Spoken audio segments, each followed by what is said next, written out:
Okay, we are live. Thanks. Thank you, Chair Alwyn.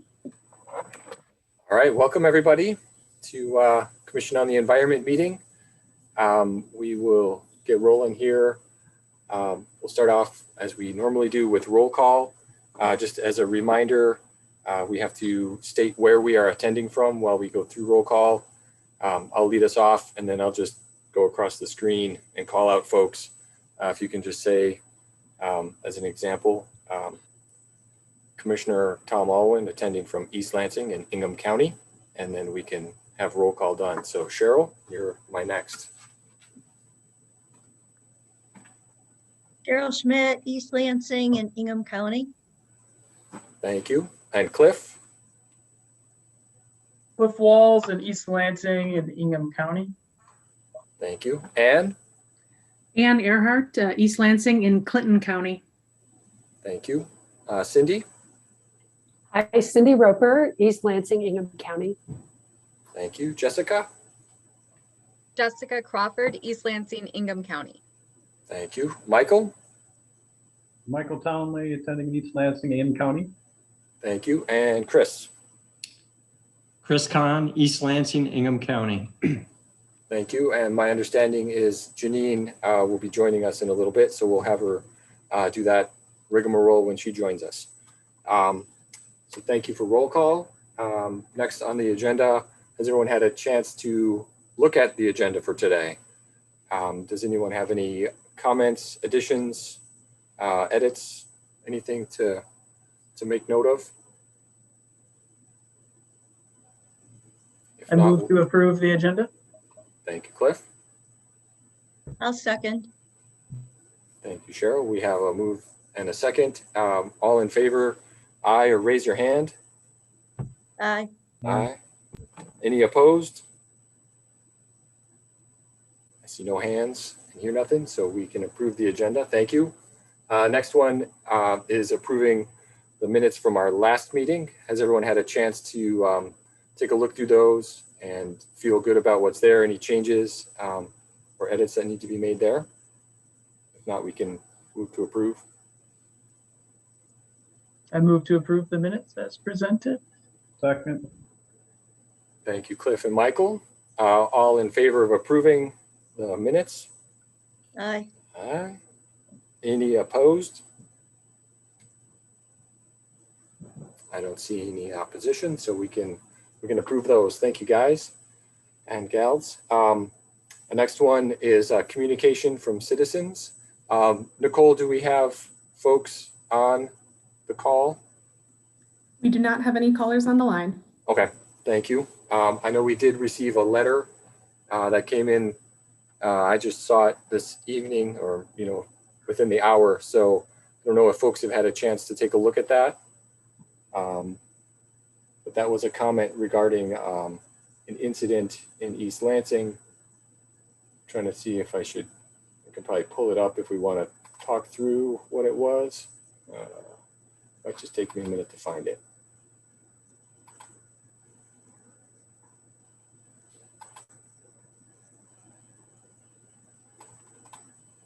All right. So yeah, Kathy, do you think I should just read through it, or has everyone had a chance to take a look at it? Maybe for the record, we should read through it. I'm not sure what the right move is, Kathy. Can't we just accept it as part of the record? I think we could. It's formally a part of the record now that it's attached to the agenda. You've all received it. It was asked to be distributed to the Commission on the Environment. It's up to you, Chair Alwyn, how you want to approach that. But I believe that it is by inclusion in communications, in written communications as an add-on. Okay.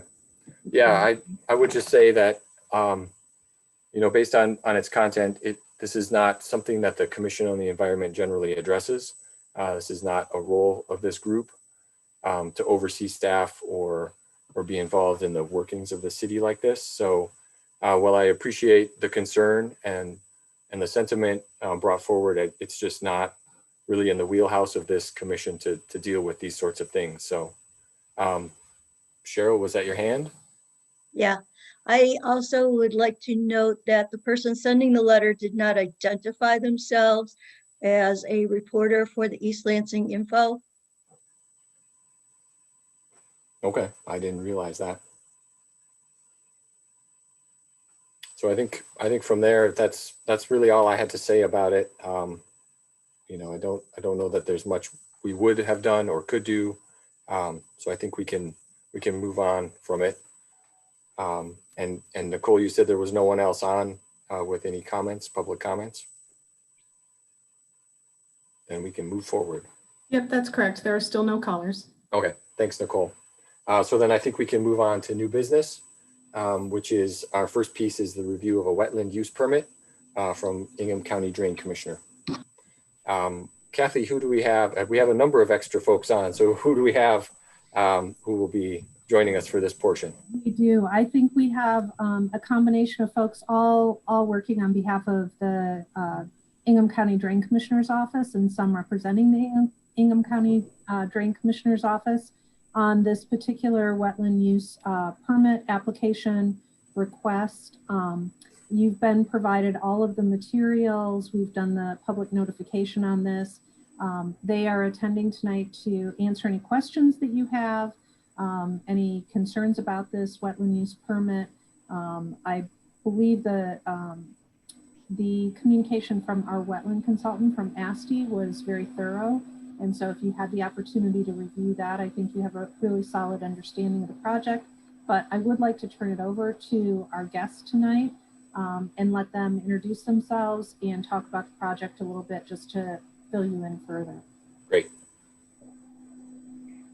Thank you, Mr. Chair and Administrator DeChambeau. I am Carla Close and I'm Deputy Drain Commissioner and I'm project manager for this project. And I appreciate your time this evening and we will try and be as brief as possible because I see you have a number of items on your agenda. I'm joined this evening by Alan Boyer from LSG Engineers and Surveyors. He is the professional engineer on the project, and also Mike Nurse from Streamside Ecological Services, and he is our wetland consultant. And we stand ready to answer any questions. Administrator DeChambeau's report was complete and excellent, and there really wasn't much for me to add over and above that, as was the ASTI environmental report. I think they captured any of the points that I might have made. And I just also want to mention that I appreciate this appearance this evening before the Commission on the Environment. I have not been with you folks. I served on the very first Environmental Commission in Meridian Township, and I hate to say how many years ago that was, but you probably would be counting it in decades, not just years. And so I know all the work that you folks put in because I've sat there in the same seat in Meridian Township, and in this week of Earth Day, more important than ever. And I appreciate all that you're doing to preserve the resources, because Meridian and East Lansing share a lot of the natural resources. So we're here just to answer your questions, whatever we can do. Great, thanks, Carla. I guess I'll just open it up to commissioners. If you have a chance to take a look at this, if you have any questions, let's get rolling with questions. If everyone, oh, Chris has one. Good, thank you. Go ahead, Chris. So I mean, overall, I really like the idea of the project, and I mean, it looks good. I mean, daylighting what appears to be, I guess my question is this, will it turn into essentially an ephemeral stream once you complete this project?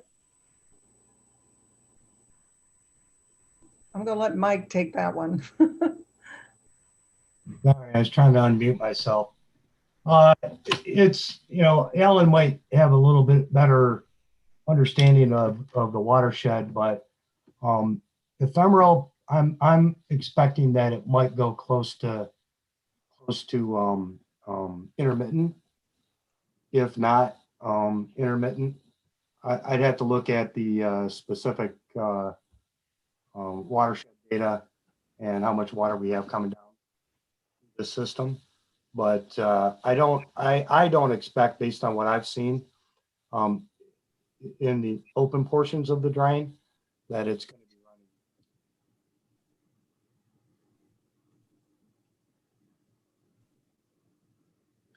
So it sounded to me like maybe some expectation for an intermittent stream, but not like regular continued occurrence of flow, but maybe seasonally. Yeah, well, I think it's going to be a little bit more than seasonally. I was out there in the unenclosed portion of the drain a couple times. Once it was almost dry, and the other time it was flowing quite well. So, you know, it's a difficult question to answer. I think that you're going to see more water running through it more often than you would not. I don't think it's just going to be a spring rain. You're going to see water, and then maybe in the fall when rains come, and then dry in the summer. I think you're going to see flow throughout the year.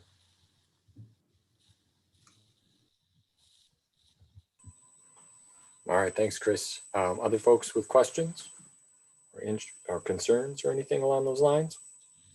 I have a quick question. Yes, go ahead, Jessica. So I think this might build on to what Mike just said, but I kept seeing kind of in the document that it said that by doing this, it will improve aquatic resources. And I guess as a non-water person, I guess what does that actually mean by improving aquatic resources? Yeah, it's kind of a all-encompassing term. I get it. So, I mean, if you think about it, you've got the way it sits right now. You've got a stream, but it's underground, except where the tile is broken. So there really is no what we would call aquatic resources, referred to essentially water at the surface, number one, that animals can use, mammals. I'm not going to say that we're going to have a trout stream here. So, you know, there's going to be fish that use it, but of little consequence, I would say. But when you open a stream up, it provides productivity. It provides substrate and habitat and sunlight and oxygen for a variety of different animals. Many of those are aquatic insects, which flow downstream and feed fish that are downstream. So, you know, when we're referring to aquatic resources, it's essentially on one side, animals, fish, bugs that use the surface water.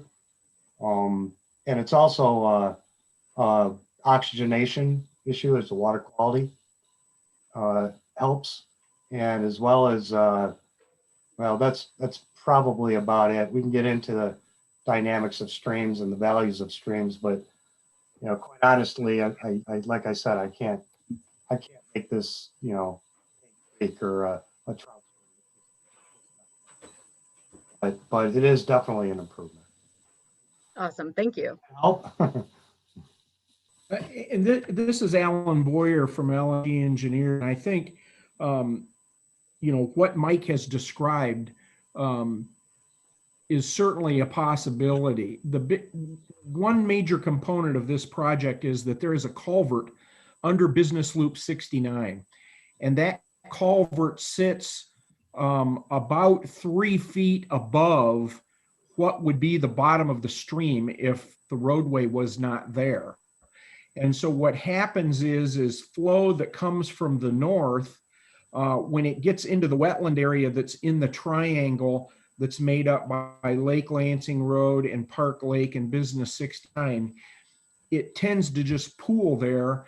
And if there is a way for it to get out, it's simply through what's left of an old tile remnant that's under the roadway. By replacing the culvert under the road, which is a major component of this project, actually creating a connection from north to south under Business 69 at the same elevation as what the thread of the stream would be. And so that's simply going to allow water to flow, which I think does exactly what Mike's talking about. That makes sense. Thanks. Other folks have questions? I had a couple. So when I was looking at the materials that you guys provided, a few of them, much of it is beyond my immediate grasp, but a few of them with like some of the aerial images looked like a lot of that portion was kind of a tree filled area. Does that mean you'll be removing trees and removing like that terrestrial segment? And maybe I was reading some of those aerial images incorrectly, but it looked like there would be, some disturbance to the existing habitat that's there. I was just curious what that was. Is that the case, or am I just not quite capturing the aerial images that you provided correctly? So my recollection of the site, there are trees there. There are also, as you move downstream, it turns more into a shrub area. Not that there aren't trees, but it turns more into a shrub area than a treed area where the majority of the work is. Okay. But I'm not going to say that we're not woody vegetation to make the project. Okay, Mike, you're cutting in and out on me a little bit. You go really, really quiet sometimes. I'm not sure if it's just on my end. I'm going to call in if that's okay. Okay. Because I had this issue. I'd just like to add that one thing that the drain office is very sensitive to are the bats. And if any trees do need to be removed, which I don't recall offhand, maybe Alan has a better recollection, Mike will assess them for whether or not they have any potential as bat habitat after April 1st. Of course, we all have to watch that issue. And in fact, the drain office tries to very hard to remove all trees before the bats have migrated back or after they've left in the fall.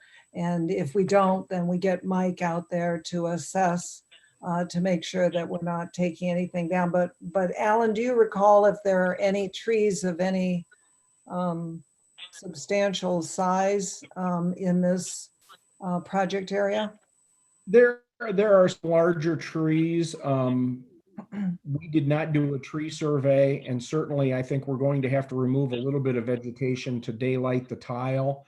I can tell you what's out there is things like box elder and hawthorn, and it's pretty ragged. Okay, there's nothing there.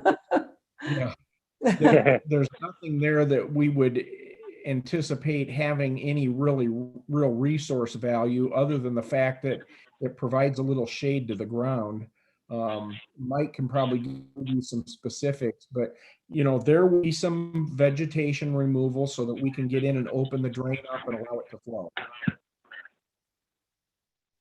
Yeah. Mike, are you on now? Can you maybe speak to that? Yeah, hopefully this is better. Much better. And the species that Alan spoke of, box elder, hawthorn, they're not the highest sought after species, and a lot of them aren't native, and they're also very strong indicators of past disturbance, not a natural setting.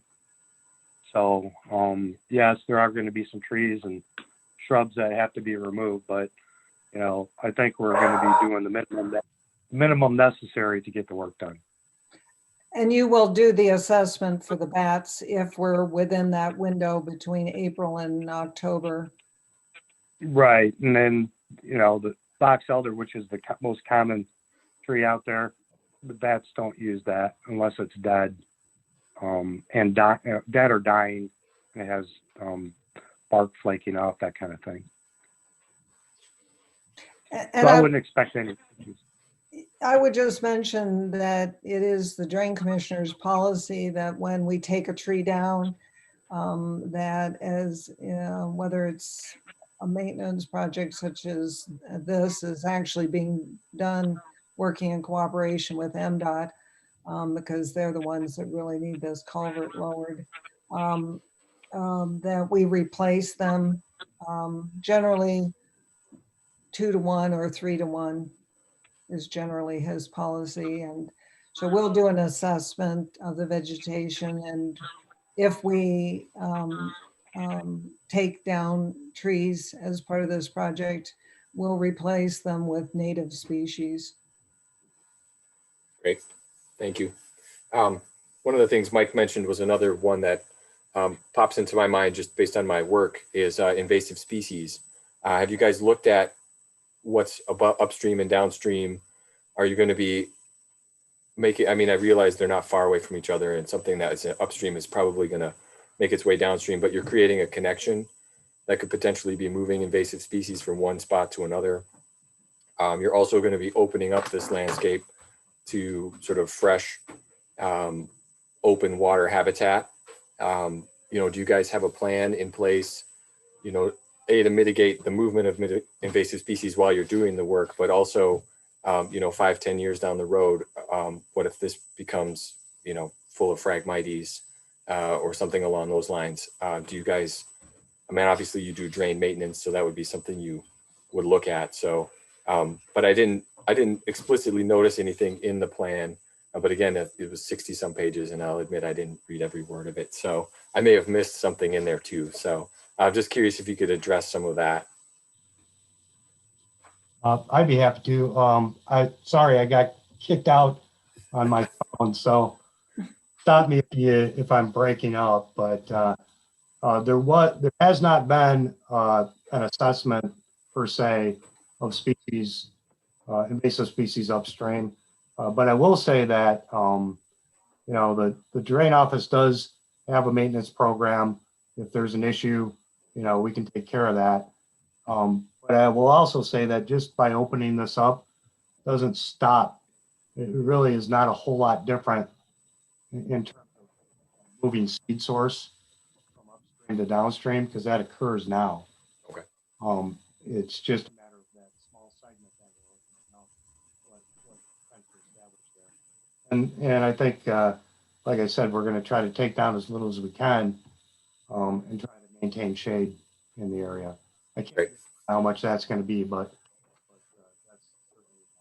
that's Mr. Chair, the drain office does have a program where we go after Phragmites. That's a very aggressive and invasive that will clog a drain quickly. And we retain, I think it's PLM, helps us with invasive species control. The Drain Commissioner prefers not to use chemicals, but it will if we're faced with some of these species.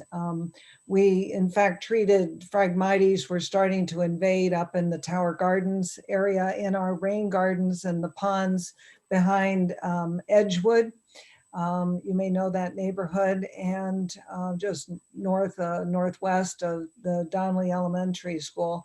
And in the Bone Drain and the Tower Gardens drain, we had some Phragmites that were really taking over a pond. And we, in fact, just finished a prescribed burn last week with David Borneman out of Ann Arbor. And he comes in and does our burns for us, but we also hire PLM to come in and chemically treat. Between the two methods, we've managed to knock the Phragmites out there, and we have them starting in the drains, but we try and get to them wherever we can in the county. So if they were to start here, we would treat them. And the Raby Drain is part of normal maintenance. Great, thank you. Mm-hmm.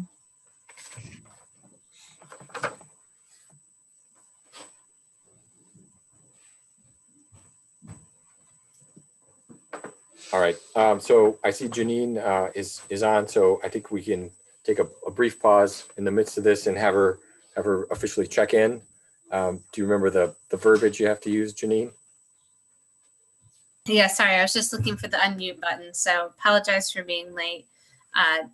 Janine Camilleri, East Lansing, Ingham County.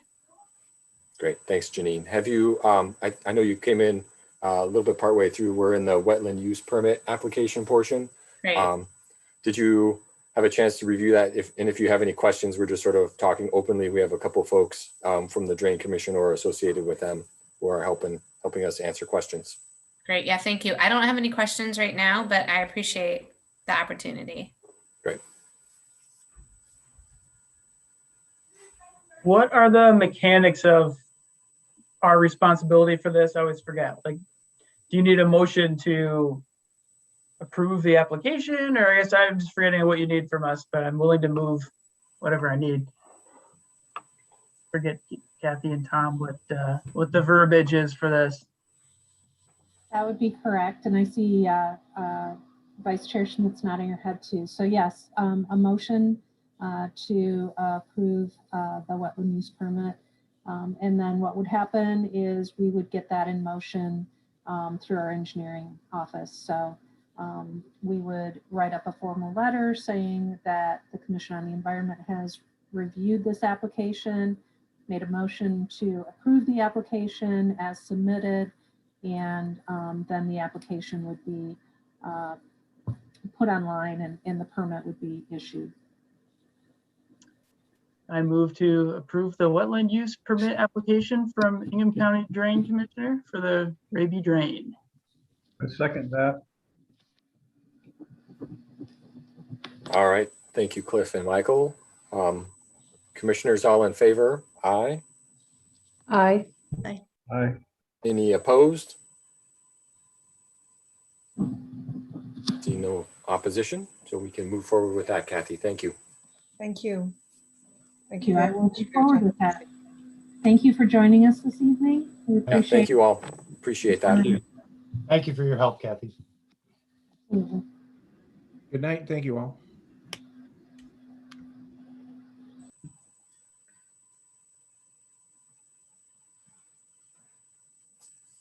All right.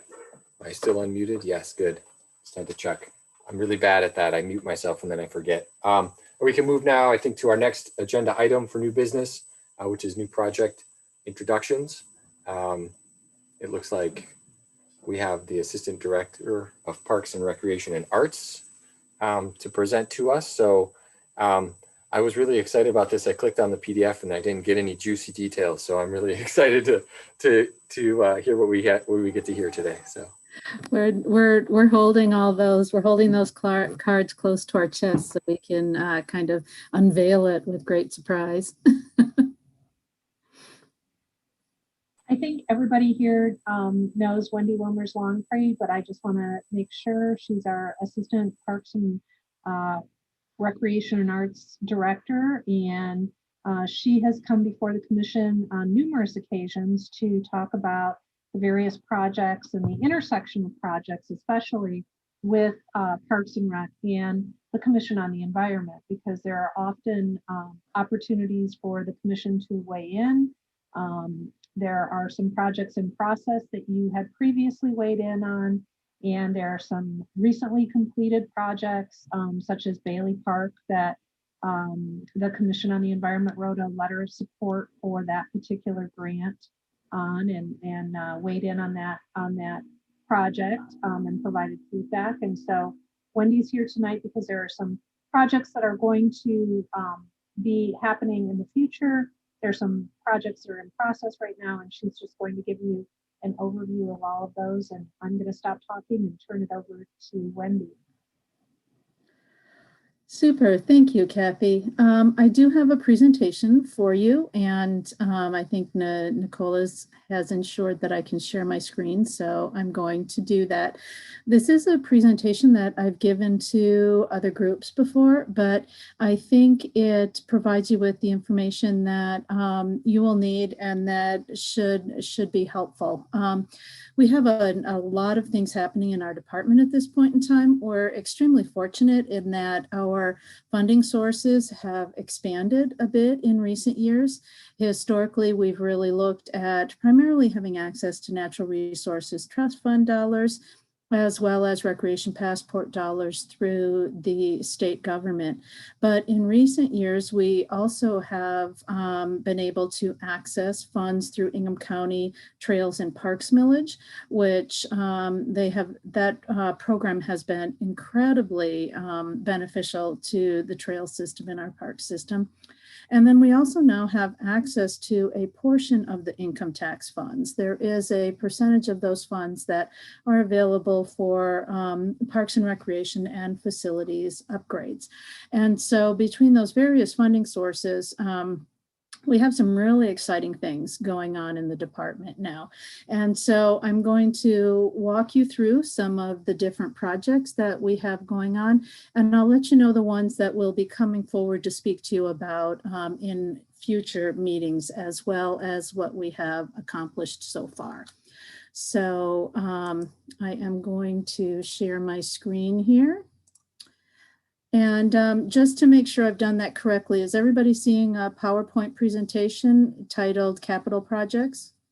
Excellent. All right, we'll get this started here. This presentation was put together a month or so ago and fairly recently updated, but it deals with a lot of our capital projects at this point in time.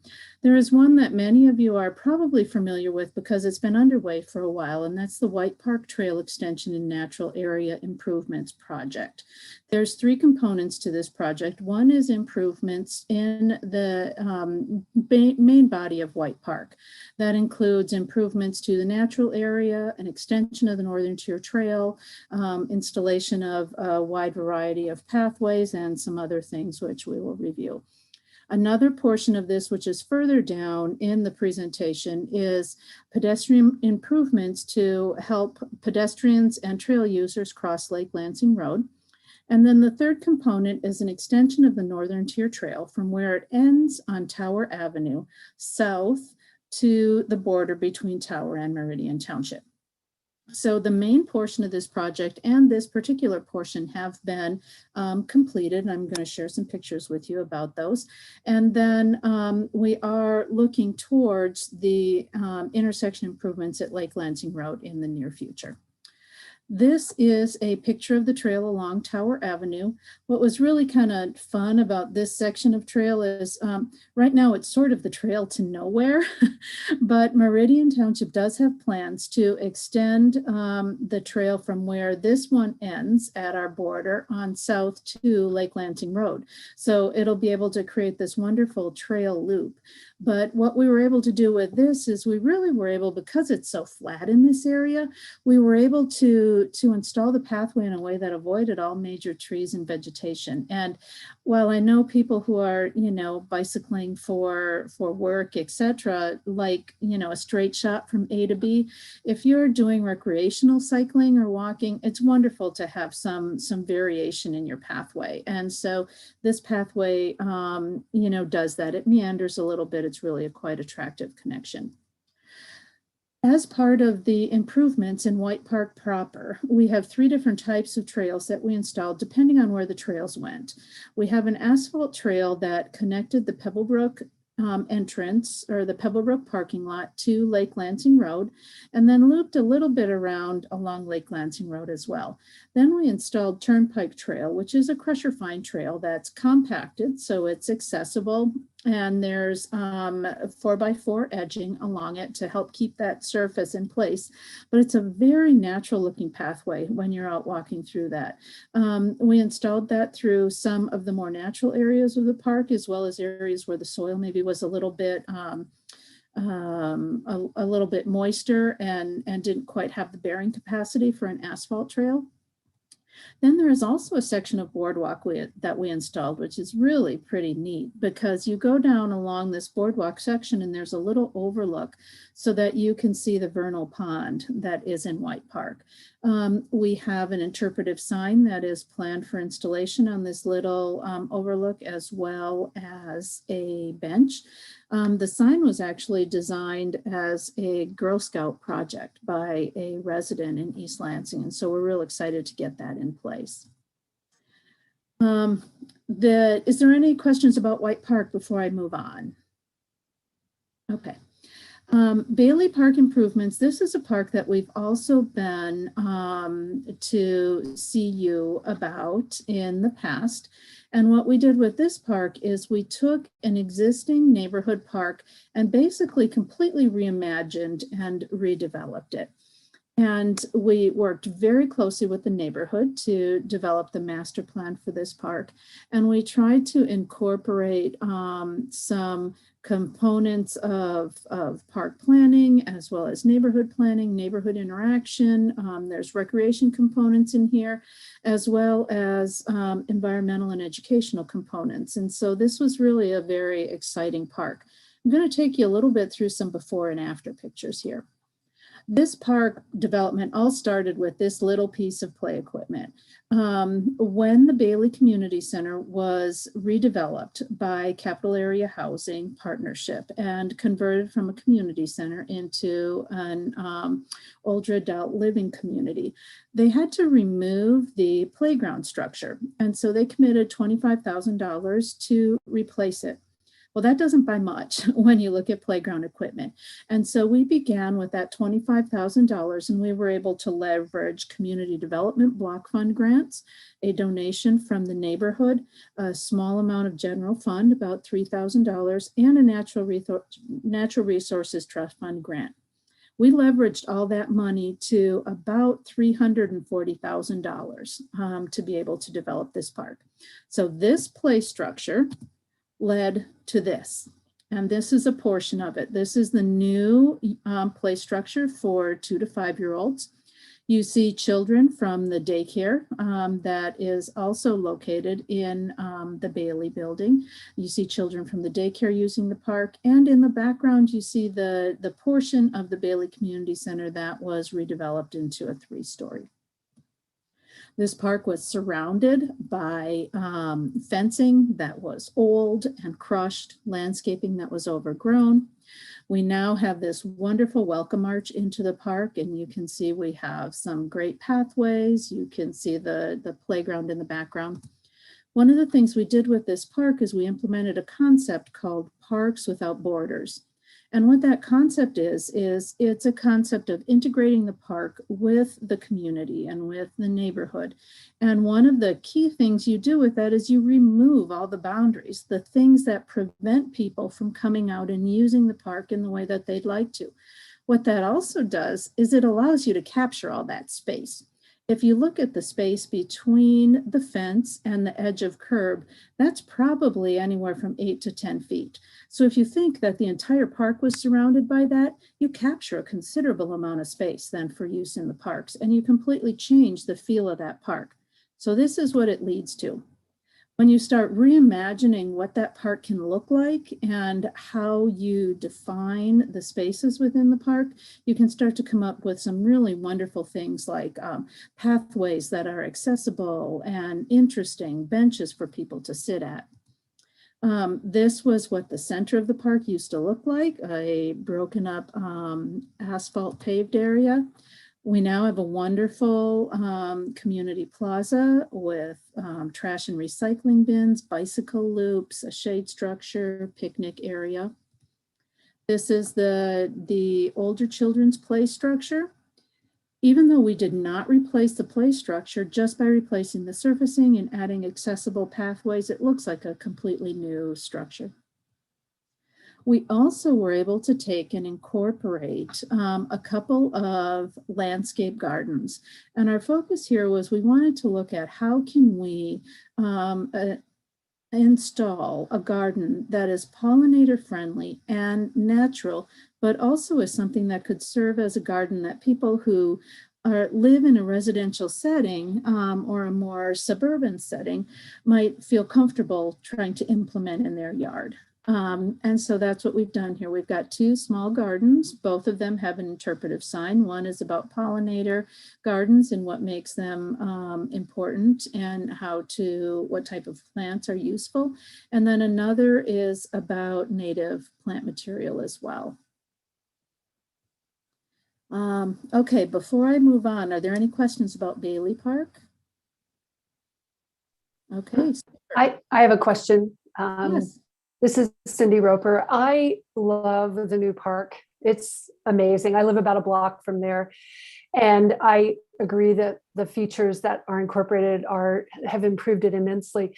I have one question though, with regards to the native landscaping, if there is a potential for doing more of that in the park. I love the interpretive signs and I think they're a very nice feature, but I've been wondering if might be an opportunity to do more of that kind of work along the borders of the park, because there is a lot of new, asphalt, or not asphalt, but concrete and, impervious surface there.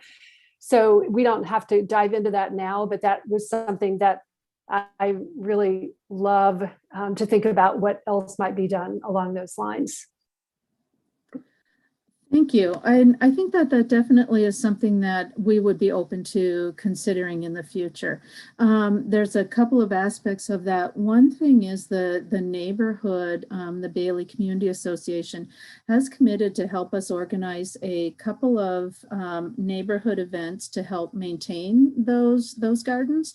And if we can establish a sort of core group of people who can provide assistance to us there, then that definitely opens up more options for us in terms of expanding those gardens. The other thing is, one of the things we've discovered with some of, a lot of the other gardens that we have is once the plant material establishes and starts to grow, it reaches a point where you need to divide the material and move it to other places. And so that really then creates a great opportunity to start expanding those gardens. So I think if we can kind of pull those two things together, I think there's a lot of opportunity there at Bailey where we could look at expanding that resource. Thank you. Okay, the next project is the pedestrian connections to the Northern Tier Trail.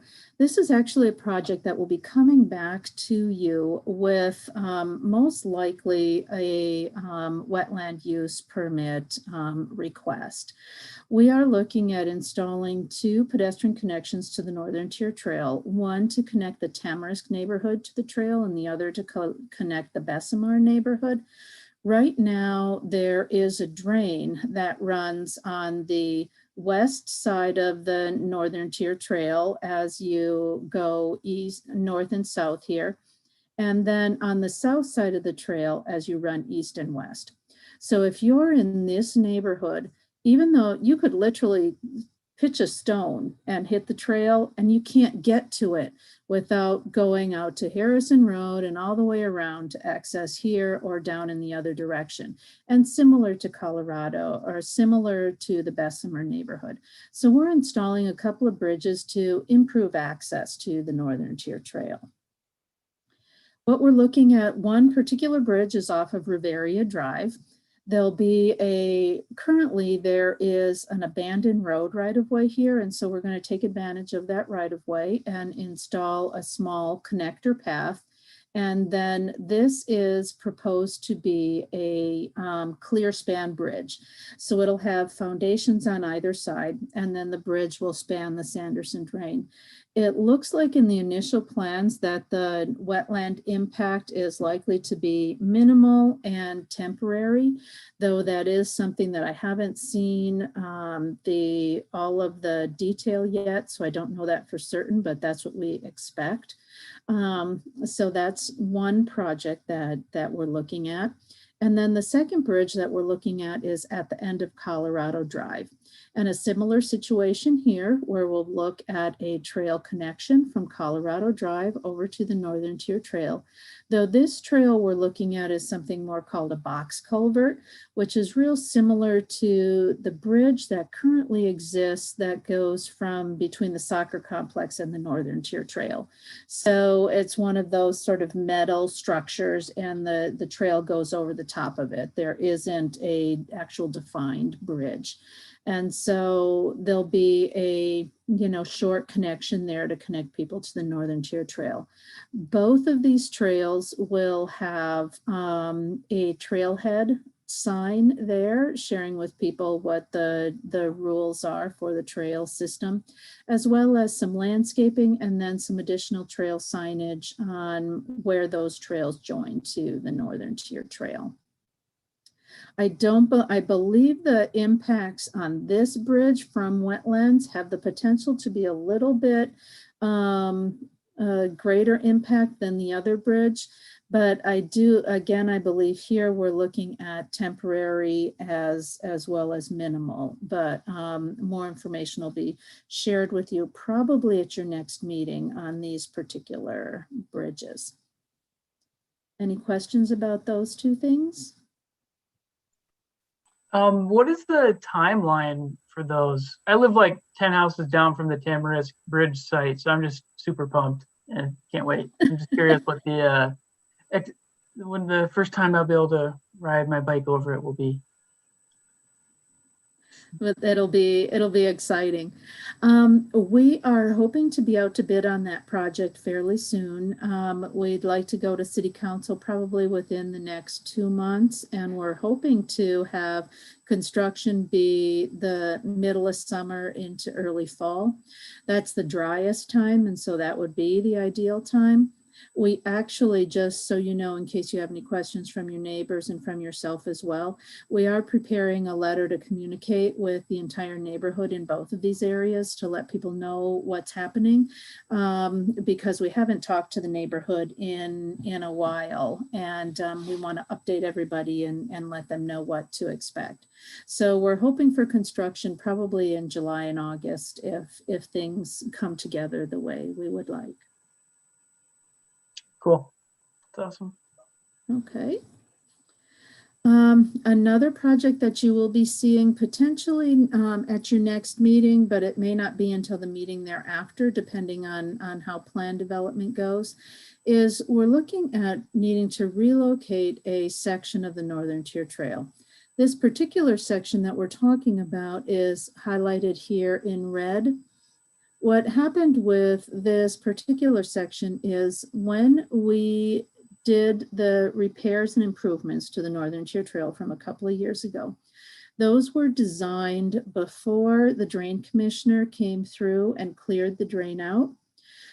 The design also included some changes in the cross slope of the trail itself. And so what happened between those two things is when the Drain Commissioner's office cleared the banks of the drain, they wound up expanding those banks. And so it eliminated the shoulder between the top of the drain and the trail itself. Then when we changed the direction, the cross slope on the trail, what it resulted in is this wedge of asphalt that appears to be a good deal higher than the shoulder. And if you happen to move off of the trail surface, you have a pretty substantial, steep drop down into the drain. So what we're looking at doing with that is shifting a length of the trail, this length here, to the east. And we're not moving at a substantial distance, but it's enough to give us, we're looking at probably 5 to 8 feet to move it. It's enough to give us a shoulder on the side that's adjacent to the drain without having substantial impact to the natural wooded area on the east side. There will be some impact, however, and that's part of what we'll be talking with you about when we come to you next, is just what that impact is. Now, one thing we are looking at and that we're pretty excited about is we started this project with this northern section here also being planned as being shifted to the east. Well, as we reviewed our options, we realized that this particular pathway here, even though it is currently unpaved, it's elevated. There's quite a wide clearing, a pretty substantial clearing here. And there already is a good deal of gravel that has been placed down over the years. So instead of shifting this trail here, we're going to remove it. and we're going to instead pave this section over here. We think that's actually going to be less of an environmental impact because this area in here is quite marshy and the trail gets awful close to the drain in this area. So we think that this going here is going to require probably less tree removal and less impact to the floodplain and wetlands. As I indicated, we won't know specifics until we get into the engineering of that and start running some calculations, but we have had our wetland delineation completed. Our surveyors are intending to get out there within the next couple of weeks. And so, like I said, we may be back to you next month, but it is most likely it will be the month thereafter that we'd be coming back to you. So that's this particular project. Any thoughts or questions on that? Okay. I have a quick question about that. Mhm. It'll make the feel of the trail very different, I think. Almost like in the other area that you referred to earlier, where we have the pathway by the forest a little bit more on the other side of the aquatic center. So this area where we're going to be going through the forest, because there's going to be a lot more trees in there, right? In here? Yeah. This actually is, if you go walking through there, it actually is really quite open. Okay. The surface currently where there is some gravel is probably about 15 foot. And then the trees are back even further than that on either side. A lot of this area up in here, it looks wooded, but it's more of a, it's more sort of scrub shrub kind of. And definitely up in here, this is all, I don't know if it's reed canary grass, but it's like a more open meadow sort of thing. So all the way through is really quite heavily treed with some pretty large trees, and that's not the case here really at all. But it is going to have a different feel. And a lot of that is because it feels it's much more open through here than it is along there. But we felt that was a trade-off that we were willing to make from the standpoint of environmentally, we think this is the better choice, but also it gets a section of this trail out of that drain easement. We're just really concerned that as long as we have this trail here running real close to the edge of the drain, we're concerned we're going to continue over the course of time to have this issue with the drain bed migrating, you know, a little bit east and west over the course of time. I think it'll be nice. It'll give it a different feel too. I'm sure it'll just take a little bit, probably people getting used to a little bit, but I'm sure it'll be really nice too. Actually, I think that shift is really nice from a safety perspective, because that weird little loop just before the soccer complex, people zoom through there on your bikes and it's all blind spot. And so I've almost been hit a few times, yes, right up here. In that where you're curving one way and then curving back the other way. I think this is a nice solution for a safety reason as well, beyond your drain issues. Thank you. That is great to hear, because I don't use the trail that frequently from a bike riding standpoint. And so it's very helpful for me to hear feedback like that. The other thing is right down in here, we are going to look at smoothing out this curve some. Right now, to have the trail dead end here and then do 2 sharp turns. We've had a number of accidents here as well. Actually, a lot of our staff ride their bikes to the aquatic center. And so we're looking at smoothing this out a little bit here to make that transition a little safer as well. Yeah, and I actually last spring on the interurban trail in Okemos, I fell off my bike and flew into one of the drains, and it was pretty intense. So not something I was even thinking could happen. So if that slope is too much and you're on a bike and something happens, yeah, it's probably better to like limit that potential. Yeah, I like a lot of what's going on with moving the trail, especially the dashed portions around. But I'm curious, does it make sense to move that solid red line or to put some sort of guardrail up that would just, or maybe you don't own that property, that's the drain commissioners and you can't, but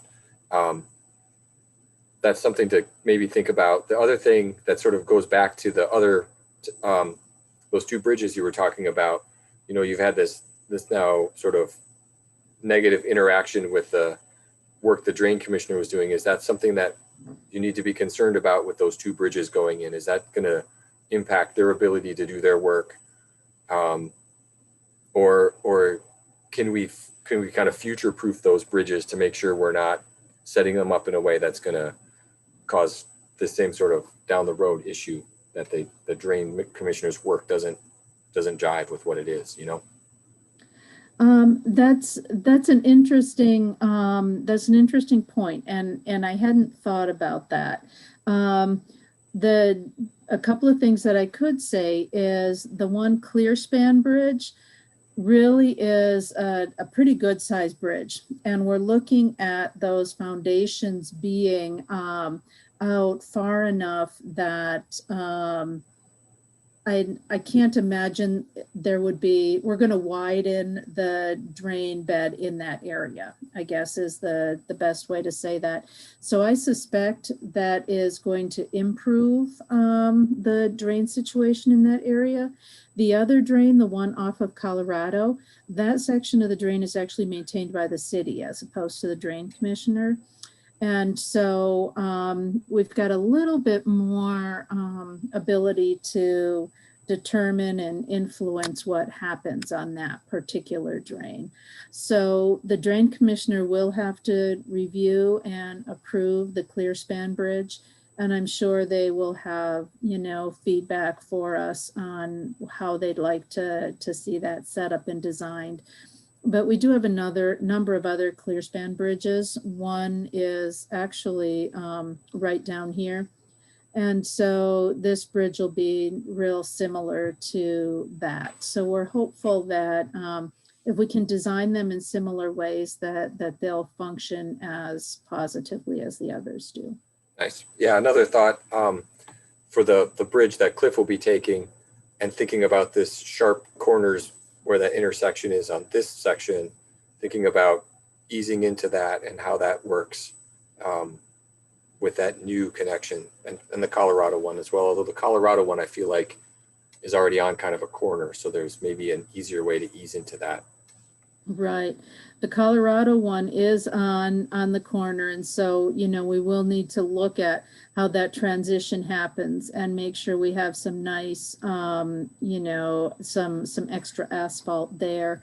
This particular one, this is going to be kind of challenging because of how close the bridge winds up being to the trail.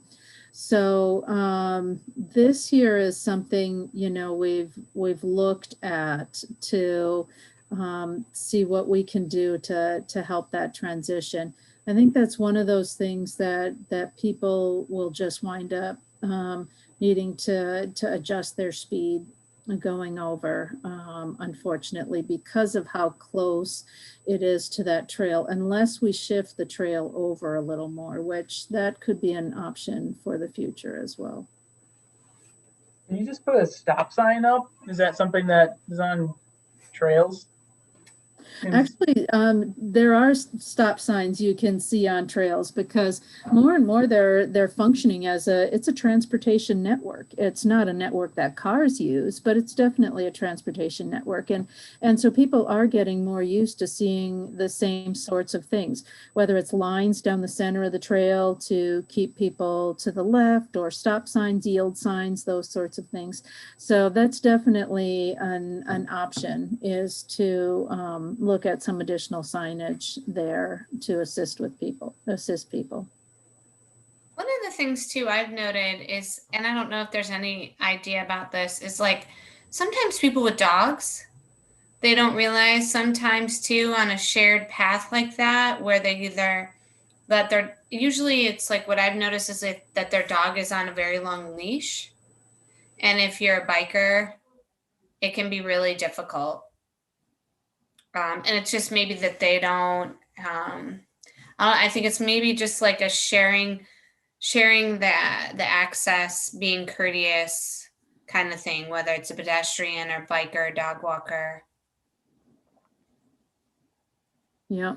I don't know if there's any signs like that the city has thought about.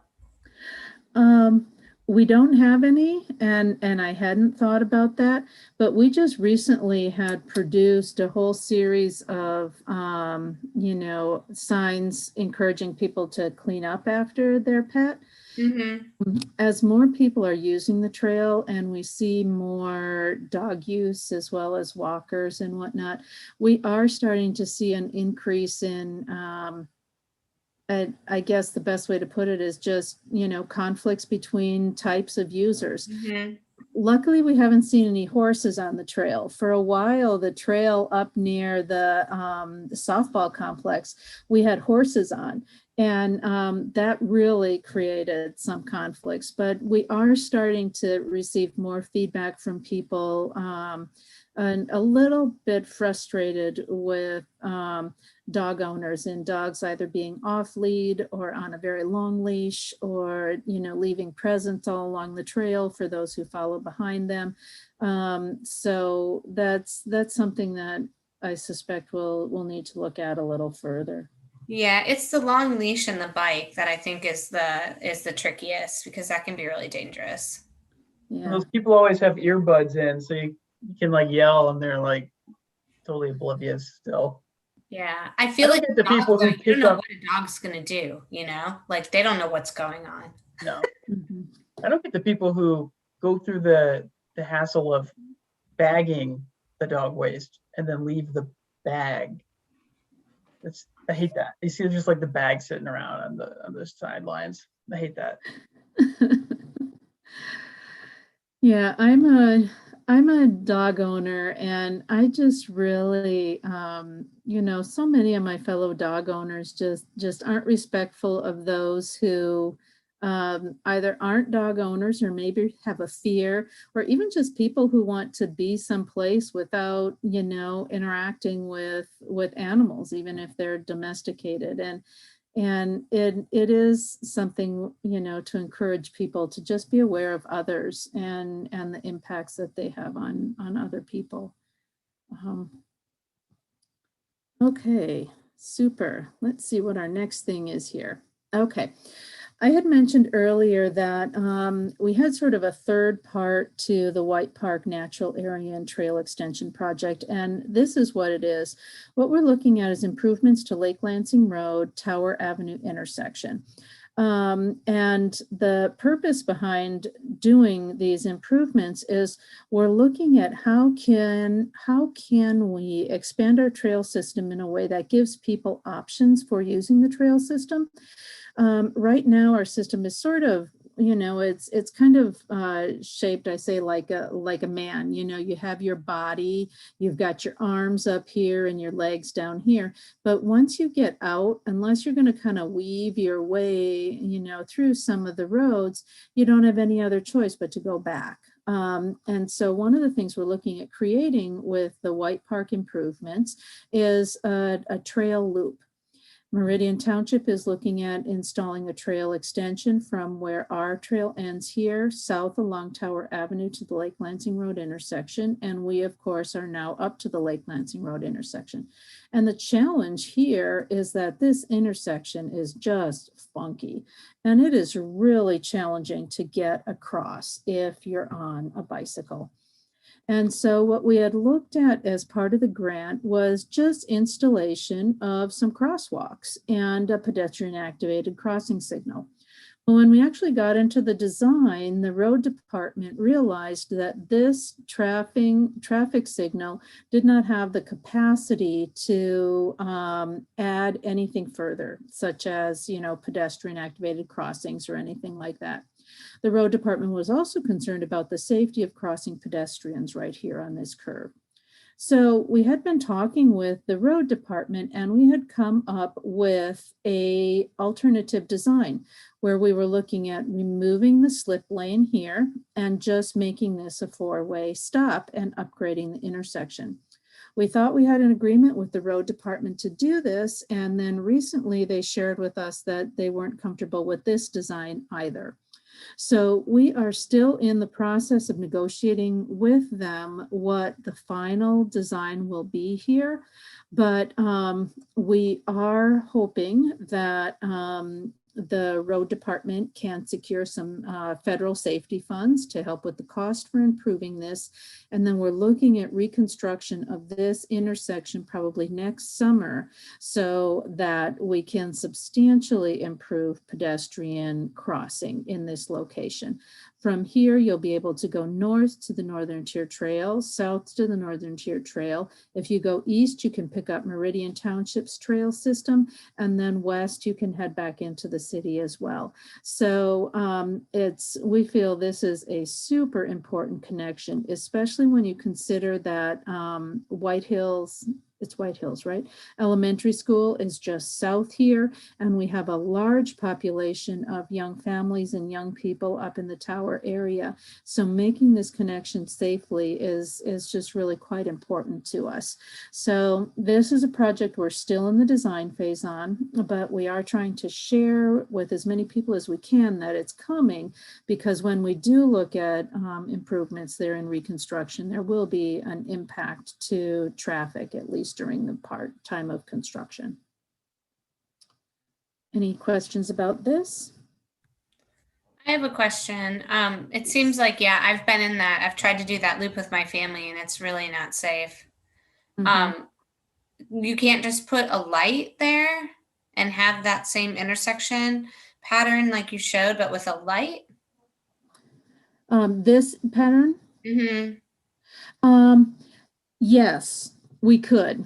The concern is from the road department. They believe that the number of traffic accidents in this intersection here, in particular, I believe this northwest direction, is something that if we're going to improve the road, they want to see that those crash numbers be reduced. And they don't believe that this setup will do that.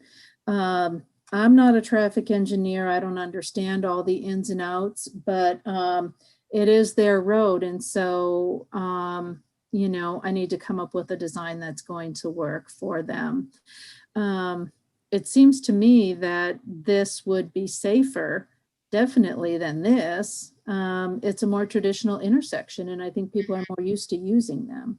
Well, I think more people are going to be using these trails, and I would hate for something bad to happen to a pedestrian or a bike rider, because I just could not even figure out how to cross when we came through there. It was really difficult. Like, we went over to the QD, and then we were like, how do we get over to the park? And I had like 2 young kids. It was just like, it was really dangerous.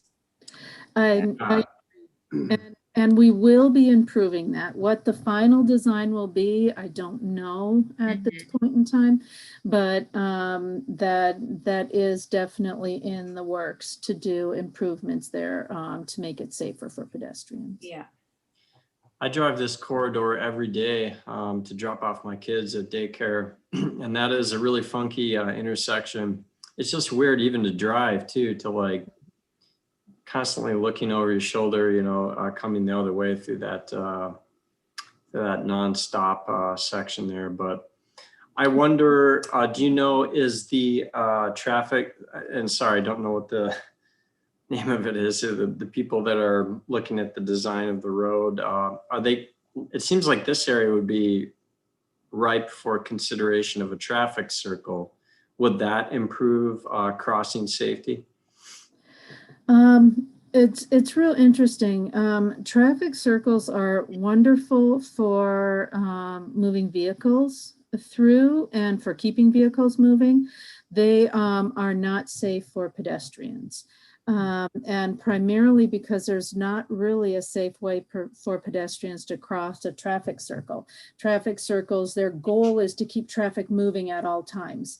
And so they don't want to be stopping for pedestrians. And so if our goal is pedestrian safety, then traffic circles are not the way we want to go with that. I think you guys need to put a bridge on there, pedestrian bridge. Yep. I was Yep. just gonna say the same thing. I don't like them that much. Like the ones, on Saginaw, they don't really look all that great, but they do work. Mm-hmm. It's fun to bike down and try to not fall off, making all those tight corners, but Right. You kind of, I think most people who ride their bikes a lot, I think are comfortable riding their bike down those, but I've seen most people walk their bike up and down.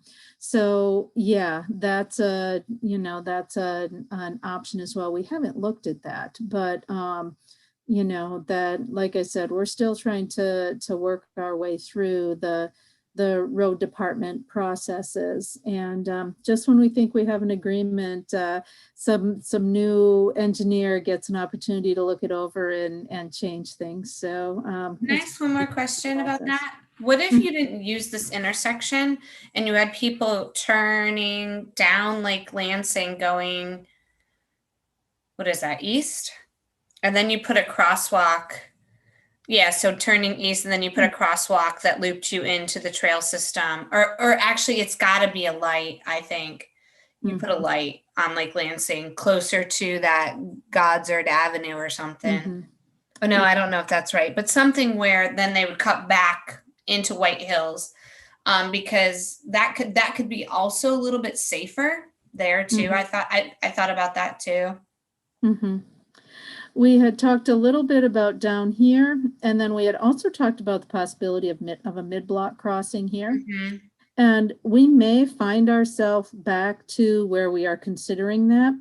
The reason we kept looking back down here is just the natural flow of people. And someone isn't necessarily, if they're coming here wanting to cross over there, they're not necessarily going to come down here, cross, and then go over.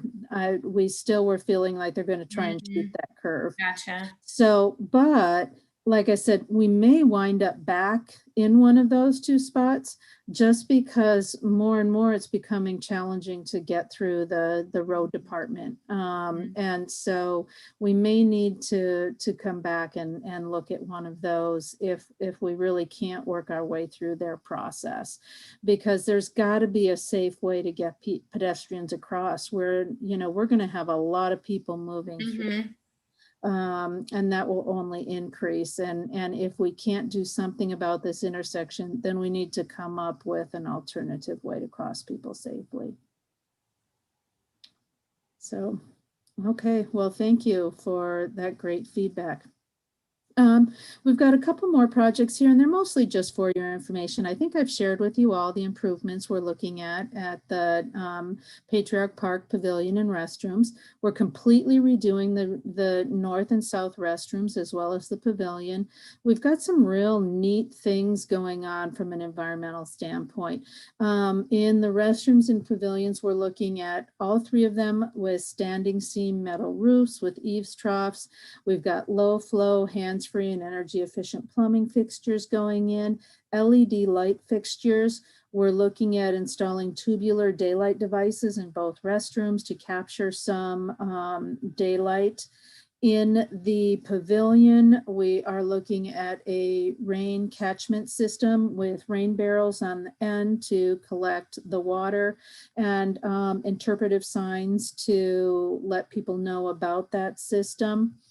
We are also looking at, we've got some pretty substantial site improvements, but one of the things that's really exciting to us is we're looking at installing a solar array that will provide 100% of the power needs of the restroom on the south side of Patriarch Park.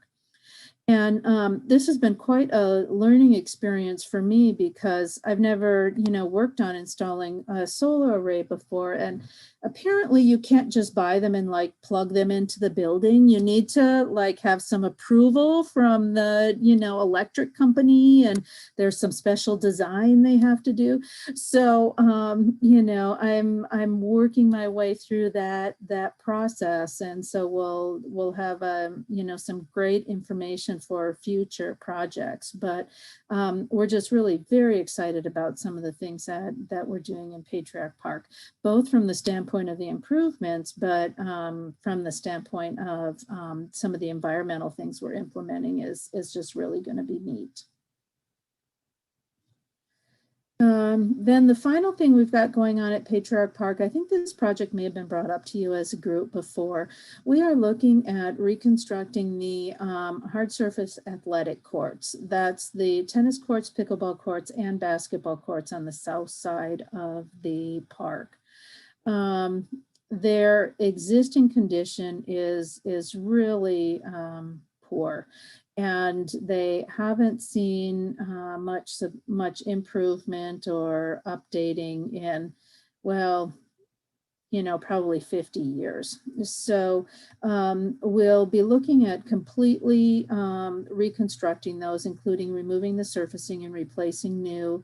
We'll be installing handicap accessible walkways, as well as a connection to get from Alton Street to the amenities. This is where the main bus line is. And so we really want to encourage access to the park via bus and bike. And so we're going to be looking at installing this connection. We've got a shade structure. We're also looking at some retention basins and some native landscaping around the development.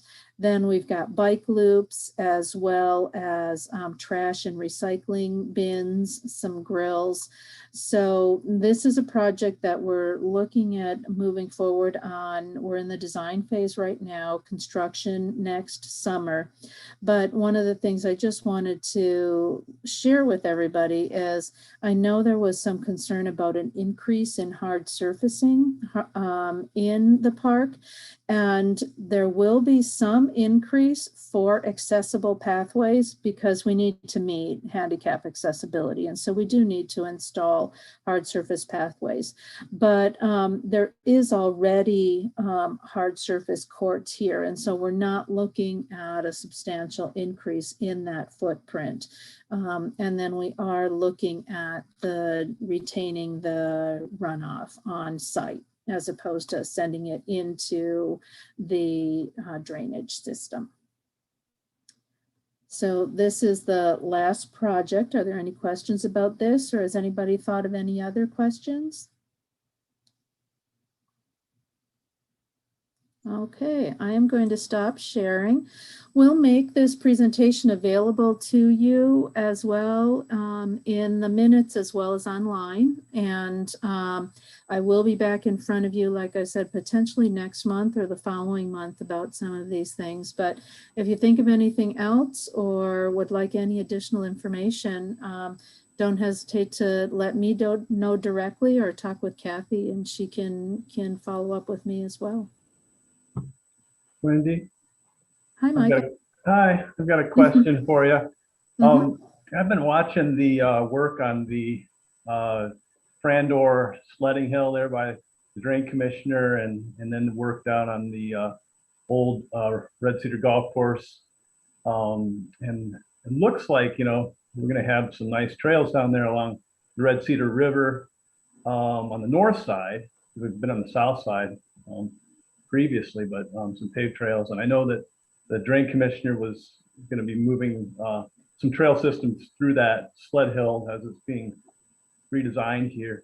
And do you know if there's going to be a good connection from that intersection with Coolidge and Grand River.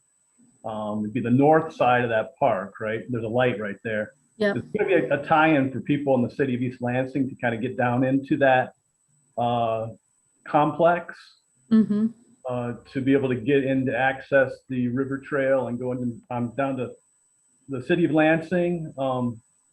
And just, yeah, I know I had advocated for that a few times with the meetings with the Drain Commissioner, and I brought that up when I was in Parks and Rec. I think that's a real key tie that we keep pushing for, because that would give a little more access. And then from there, it's not that far to Harrison Meadows to tie.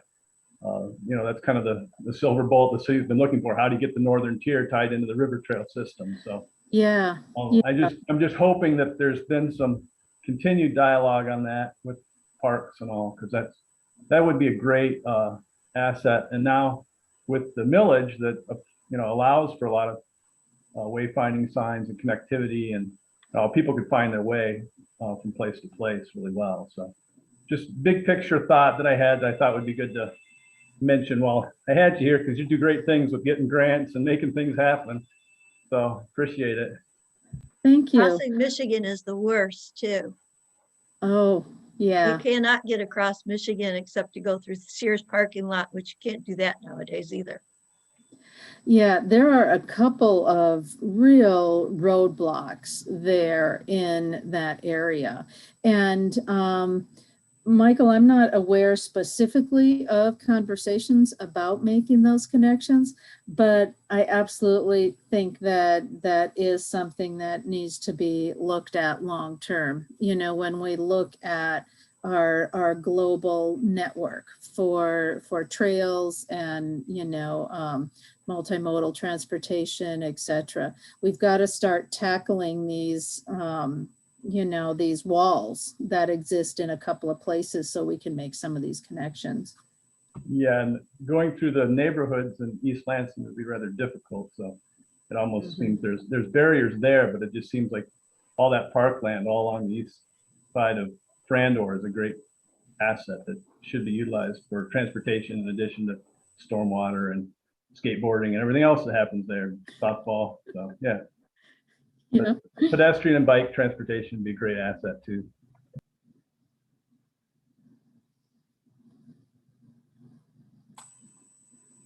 Cindy? Yeah, good job with the presentation today. I'm glad we're getting people healthy and out there using the trails and systems, tying into new neighborhoods and getting people to interact with nature. And that's all key, and getting signs out there that tell people about what they're seeing. So yeah, a lot of good things you're doing. So keep up the good stuff. Thank you. I was just going to ask, likewise, it's amazing. My bike commute, though, pre-pandemic takes me to downtown Lansing. And so I haven't explored enough the rest of the community's bike paths, but I commuted to downtown Lansing on the river trail. And as anyone who goes that route knows, there's oftentimes flooding at key places, and various times I've made my way through those floods, depending on circumstances. But I had heard there was a conversation about possibly having some kind of a bike path, like an alternative route that didn't require that questionable nature. Like a lot of times I would get in and then I would have to turn around and go back, and then I'd take Michigan Avenue in to downtown, and that's not fun for a lot of reasons. But I'd heard they were talking about doing some kind of a bike path that was kind of parallel to Michigan Avenue, but not on Michigan Avenue. So you may or may not know about that, but just in terms of the sort of regional network of biking alternatives to get to downtown Lansing for people who live in East Lansing and work down there, I'm just curious if there are conversations, or if the person who told me that was just making it up. No, I had heard about that too, Cindy, that there was going to be a bike street, like a certain street that would run from East Lansing to Lansing. But I think it was a little bit farther up, closer to Saginaw. But I don't know. And that was probably like 2 years ago now.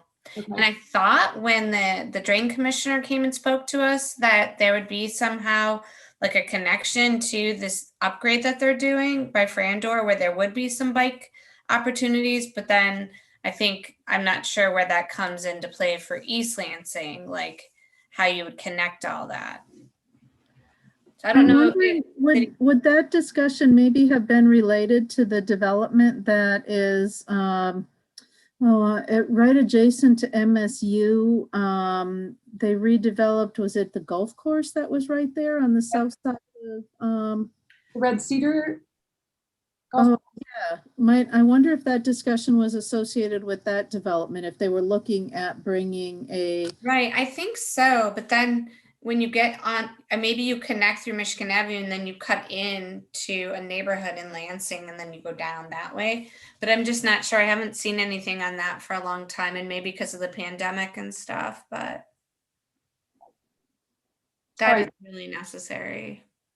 Well, thank you for your work. And I love the patriarch improvements as well. Thank you. Thank you. Well, I appreciate all your time. I know that was a lot of information, and if you think of anything else, let me know, and I'm sure I'll be back to visit with you again soon. Great. Thank you so much, Wendy. Appreciate you taking the time.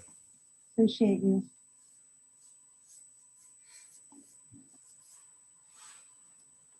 All right, I think we can move on to our next and last new business item, which is the consideration of a resolution supporting the solid waste law updates. I know there is a PDF with some information. I'm not sure how we want to walk through. Chair Owen, would you like me to provide a little bit of background? And I think Commissioner or Vice Chair Schmidt could provide additional background also, because she's had a conversation with Kieran O'Brien, who is a former chair and commissioner who heads the Michigan Recycling Coalition. So that'd be great. And you can probably take this whole thing, Vice Chair Schmidt, because I just want to give the background that in 2018, the commission did put forward a resolution to City Council supporting at the time it was Governor Snyder looking at some funding mechanisms for recycling as part of the changes that were coming out of Part 115. And we recently received some more information from the Michigan Recycling Coalition about the additional changes that are being worked on right now and ways that we could possibly support as a community. So I'm going to let Vice Chair Schmidt take that over and discuss it. So basically, like as Kathy said a couple of years ago, all of this was introduced, and knowing our legislature, the wheels of time turned so quickly. But a lot of it was dependent on funding in the state. And so for a while, we kind of thought it might even be a dead issue, but they've been continuously pushing through this with some minor amendments to the original proposals and we've now reached the point where it is going to be brought up either this week, or it may have even started last week within the State House.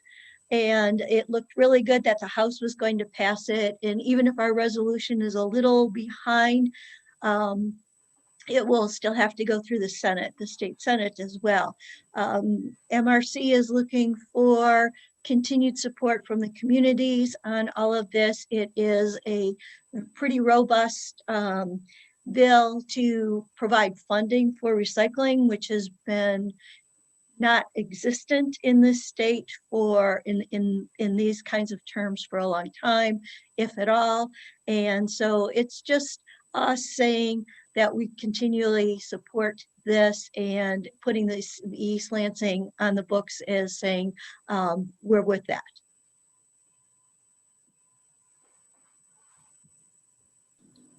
So what you have is a draft resolution. So MRC did provide some template language.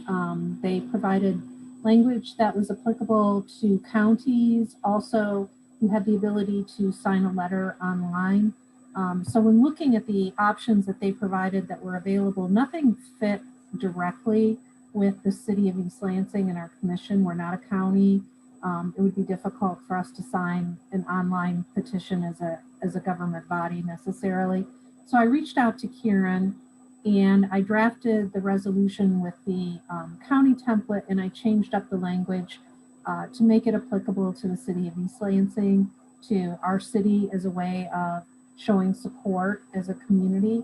And I ran it by Kieran and she gave it the thumbs up. So I thought that was important for you to know that it had been vetted through her.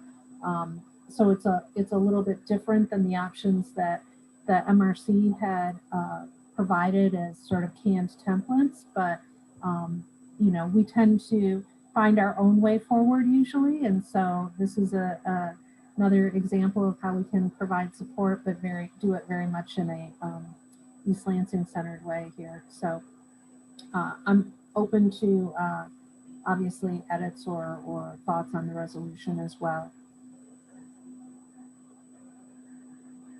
Great. I kind of like the idea that it's unique. It means we'll just stand out when they're reading through a different letter. It's not the same as all the other ones. Yeah, so I guess folks have comments, edits, changes, suggestions to include. We can talk about them now. I don't have questions. Like I do have a lot of questions about the bill package because I haven't looked at it yet. But we know what the funding source is that they're proposing? By chance, just curious, because it's robbing Peter to pay Paul a lot of times. So I'm just always curious about that. I am not certain. I know that there was an aspect to the bill at one point that said if there wasn't a certain amount of funding available, that it had something to do with schools and education, that this would not be funded and the schools would be over it. But I'm not sure where all the funding has ultimately ended up. I'm sorry, I can't answer that one. It's okay, thank you. But I don't think it was impactful. You know, I mean, it was decided that this was a piece of something that should become a part of the budgets, as opposed to, you know, the robbing Peter to pay Paul one shot kind of deal. This is looking at making this a part of infrastructure long term.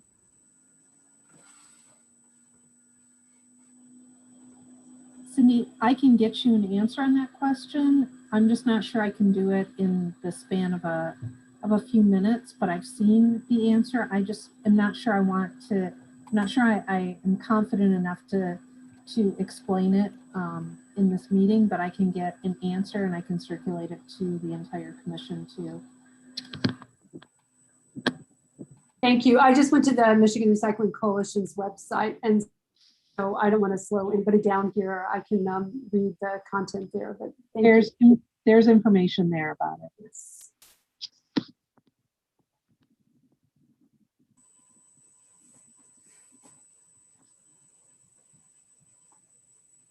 So do we just move, can I move to that we support this resolution and send it on? I was just sort of making sure no one had any changes they needed to make, but if we're ready, then yes.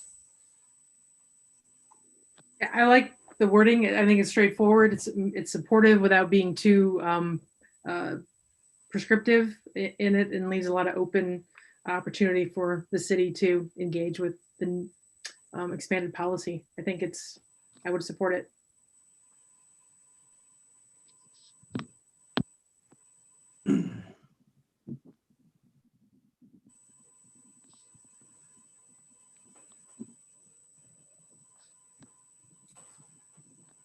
Was So that a is there- motion? Was that a motion in support? Yeah. I thought Cheryl said a motion and was that a I second? would second it, yes. Okay. I didn't want to, move right to that if there were more comments, so sorry. No worries. All right, so we have a motion to approve. I move the resolution forward. All in favor? Give an aye. Aye. Any opposed? Looks like no one is opposed, so we can move forward with that. Thank you, Kathy, for bringing this to our attention. I like where it's going to. Thank you. And thanks to Vice Chair Schmidt. She's the one who brought this up to begin with, and we got it done. So I will move this on to City Council. Great. Thank you very much. And that concludes our new business for the meeting. We can go now into old business, which is looking at reviewing and updating the 2009 Green Building Policy. We have a PDF attachment. I think we talked a little bit about this one last meeting, but I don't think we got into it too deeply. So I'm not sure, Michael, do you want to talk us through this a little bit more, being the green building guy, or Kathy, do you want to give us a little background? Or Sure. So Michael has an actual presentation. Do you want to jump right into your presentation, Michael? Or do you want to have some background? And Nicole has your presentation, so she can share it on screen for you. Okay, yeah, that's fine if we jump into the presentation. I guess just to recap and remind people before I get into that, last week we sent a letter to the Downtown Development Authority because they had expressed interest in our policy update and some support when I attended their meeting a little while back, a year ago. And so we sent that letter out, and Tom was kind enough to sign that and get it out, and Kathy get it out this last period between our last meeting. Have we heard anything back, Kathy, before I jump into the presentation? We have not had any formal comments back. So staff who delivered the letter said that they would send comments back through me, and we haven't had any comments so far. Okay. All right. Yeah, because we were hoping to kind of hear from them in support of what we're working on, but we're kind of moving that along at the same time. I wanted to kind of give all of you an update on the policy as we've shaped it. I haven't really touched it since we last shaped it as a group and within the Sustainable Building Group. But just kind of want to give you an update on the process we went through, kind of the history, the background on it, give you a sense of the goals that we set initially when we got together as a group. I think Janine and I are the remaining folks that were part of that initial group that got it rolling, but then Ann and Cliff and others have been involved over the succeeding years. And then kind of the process we went through over those years, just kind of looking into policies and how we might update it. And then just want to explain to you what the update is that we came up with like about a year ago before COVID really kind of stopped us from going. So that's my plan tonight.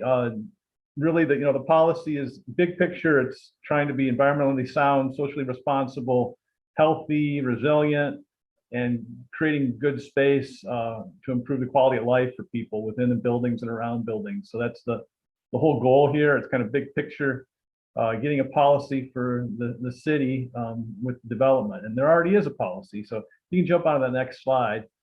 The policy was adapted by the city in 2009, and it's resolution 2009 #1, and it's very good policy. We liked it, we studied it, and the Commission on the Environment, during a discussion in a meeting in October of 2017, decided that we could do an update on it because it's been a little while since it's been passed. And so we formed the Sustainable Building Group.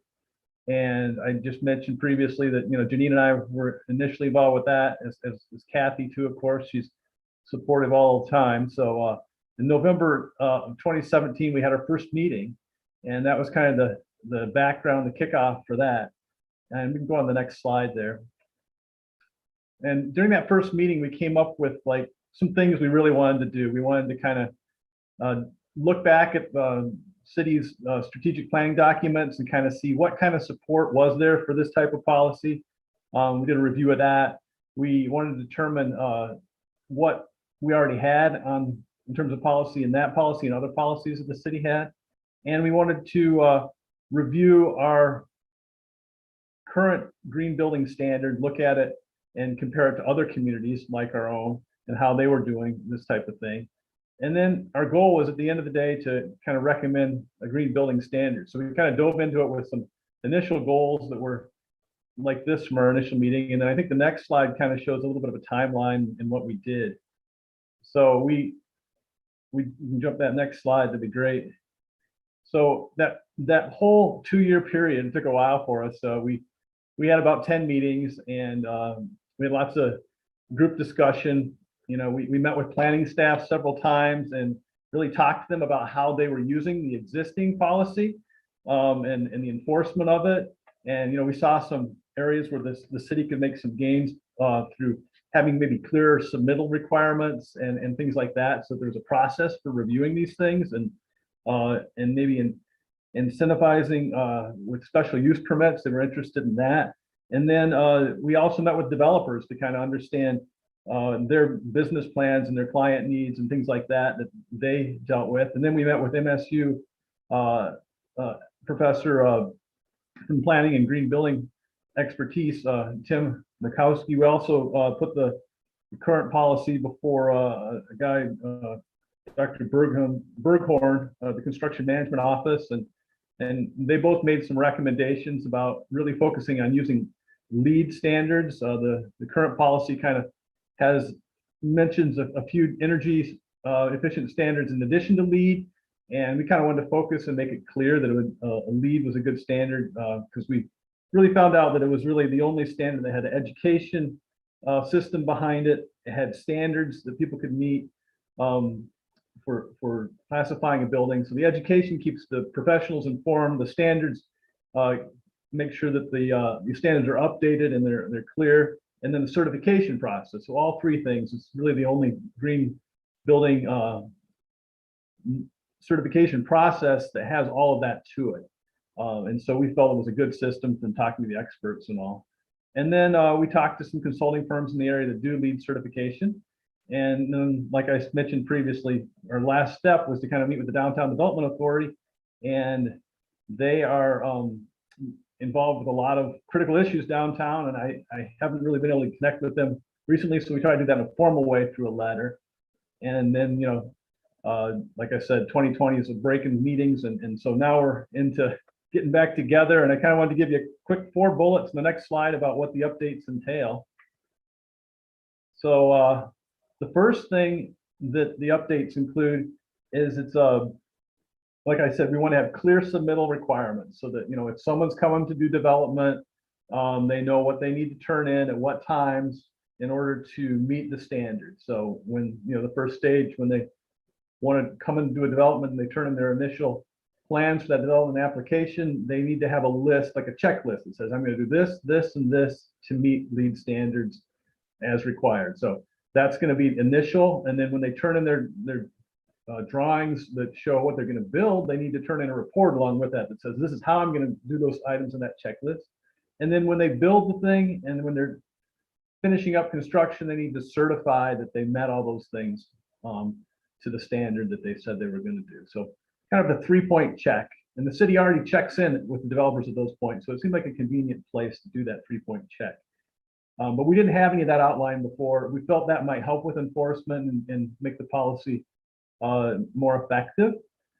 And then the next item there, next bullet, is that we wanted to keep some of the same requirements that were already in there for private developments and also for the municipal developments. So we kept those in there, but we also wanted to expand and have all new development larger than 5,000 square feet at least have some kind of a standard, right? It's not full LEED certification, but some green building standard to really get that into the culture of development here in the community, to really bring home those the things that, you know, health and resiliency and social responsibility, environmentally sound buildings, being large consumers of energy on the landscape buildings, that is.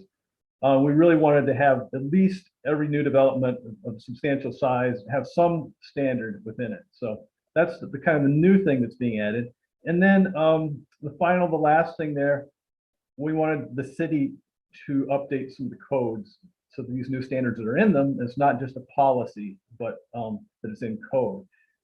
That is part of the recommendation of this policy, and that'll be a future thing that'll have to happen. We didn't go through and update the code itself because that's not really our authority. It's just our authority to make recommendations around this policy. So that's really the 4 things that are in it.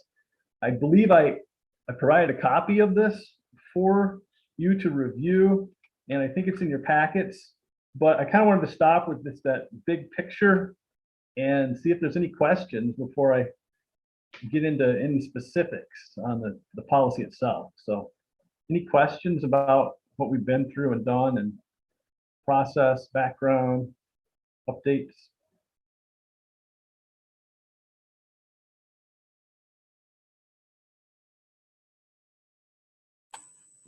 No question, but I do appreciate the thoroughness that you guys took in the process, and it's unfortunate that we had this sort of delay that we've had, but I'm glad that it's moving again. So thank you. Thanks, Tom. So how does this get started moving forward again, Kathy? So basically, you could take the policy as it is, and you could make a motion if the folks that have been working on this, meaning primarily Michael and Janine, have been. I think Anne came in right as she came on as a commissioner, and then of course COVID. So she has some familiarity with it. But if the And commissioners, Cliff too. What's that? Cliff too. Cliff, I'm sorry, Cliff too. I was thinking there was somebody else. Cliff and Ann both came on just as they came on as commissioners, and didn't have quite as much background with that, but they have been working on it for sure. Thank you for that correction. You're absolutely right. So I think that the commissioners who've been working on it, if you are comfortable that the draft policy as it stands, because you are very, very close to moving this to City Council. You've already given City Council an update on this at one point, which was also pre-COVID, but they knew that you were working on this. So if you are comfortable at this point, you could be moving this forward. Now, I think that you've sent this letter to the DDA, and if you want to wait until you get a little feedback, you could even wait one more meeting and then make a motion at the next meeting. We could put this back on the agenda and make a motion then if you want to have just that little bit more time. You know, between the very last meeting that we had and now wasn't a normal kind of span of time between meetings because we had a rescheduled meeting. So I think that's really a decision up to you, but I think you're very close to sending this to City Council. We do have Council Member Babcock on the meeting tonight, and I don't know if this is something that Councilmember Babcock wants to weigh in on as far as readiness to City Council and when it goes to City Council. But we can let her weigh in on that. And then I also see that Commissioner Roper has her hand up for a question too. So.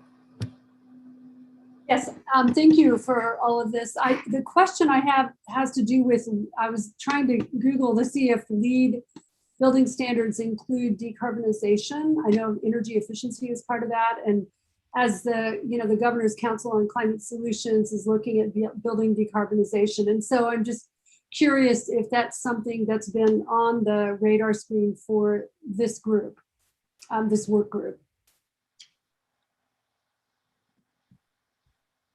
I believe that LEED does have components in it that can lead to that. I don't think it's, I mean, it's such a broad standard that it fits into lots of different categories. It doesn't have a focus on decarbonization. I think, you know, it's got strong focus on allowing points to a developer for doing things like putting alternative energy on their site or creating energy, putting it into the grid from their site, or looking at diverting resources, diverting waste from landfills, so you're not creating as much carbon there, reusing as much of the materials on the site as possible.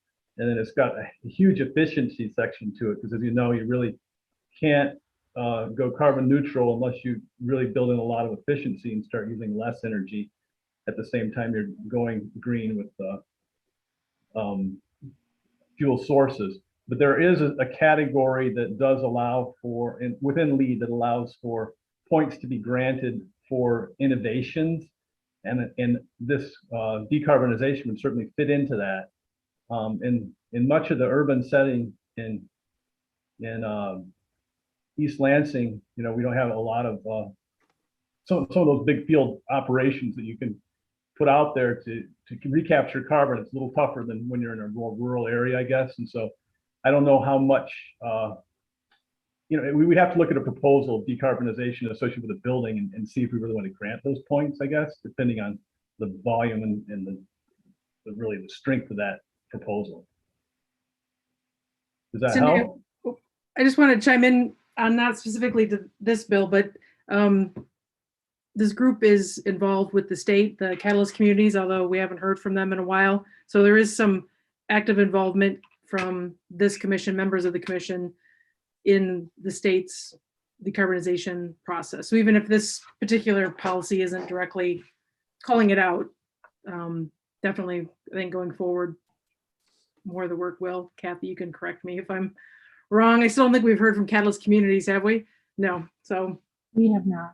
So, but you're correct that several members of the commission are involved, and that is part of supporting that the state's plan and implementing those items through communities. So, and I think that the 100% clean energy policy also supports very much the goals of the governor as well in that regard. So. Michael, I think you did a nice job with explaining that LEED is not a decarbonization plan in and of itself, but that it has those components, has strong components to it that lead to those kinds of reductions. I think Janine has her hand up. Oh, Janine, yeah. I just wanted to say some of the things we were trying to do over the last couple of years and starting this whole process was to try to engage more with the planning staff in the city because some of the history on the 2009 resolution was that we started working on this issue, I think maybe around 2014, and we weren't aware of the resolution at first. So it wasn't something that I don't think was widely used or known about very much. So we were really trying to build those partnerships and having our work relate to the work that the city was doing and have those cross relationships. And I think we've done that. I mean, that's what we were trying to build and trying to reach out to the planning group. So, I think that will be something you just continue to do as part of this. So we wanted to make sure planning department was okay with some of these changes, and then also, some of the other developers who may be interacting with our city.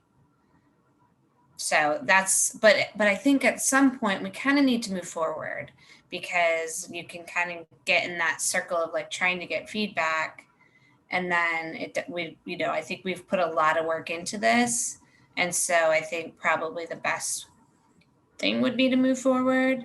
I don't know if, I think that's where we're headed, right? Yeah, I agree, Janine. I think you did a great job of really getting us to interact with planning rather than just putting something on paper and trying it again. We interact with them a lot and talked about the policy. I think you're right. Moving forward, we need to continue to interact with them. And I remember one of the things that Rose brought up when we were first starting this was we need to do the education side too. So once we get this in place and we start having some successes, we need to make sure the dialogue covers some of those successes and people are seeing that what's coming out of this, so that they're seeing green building features being featured publicly and other developers are learning about the good that's coming from it too. So hopefully we can remember some of those things that we talked about initially. I like your idea of continuing the dialogue with planning. Probably I'd like the Downtown Development Authority continue to work with them, and then the education. They might be able to help us with the education side of that too.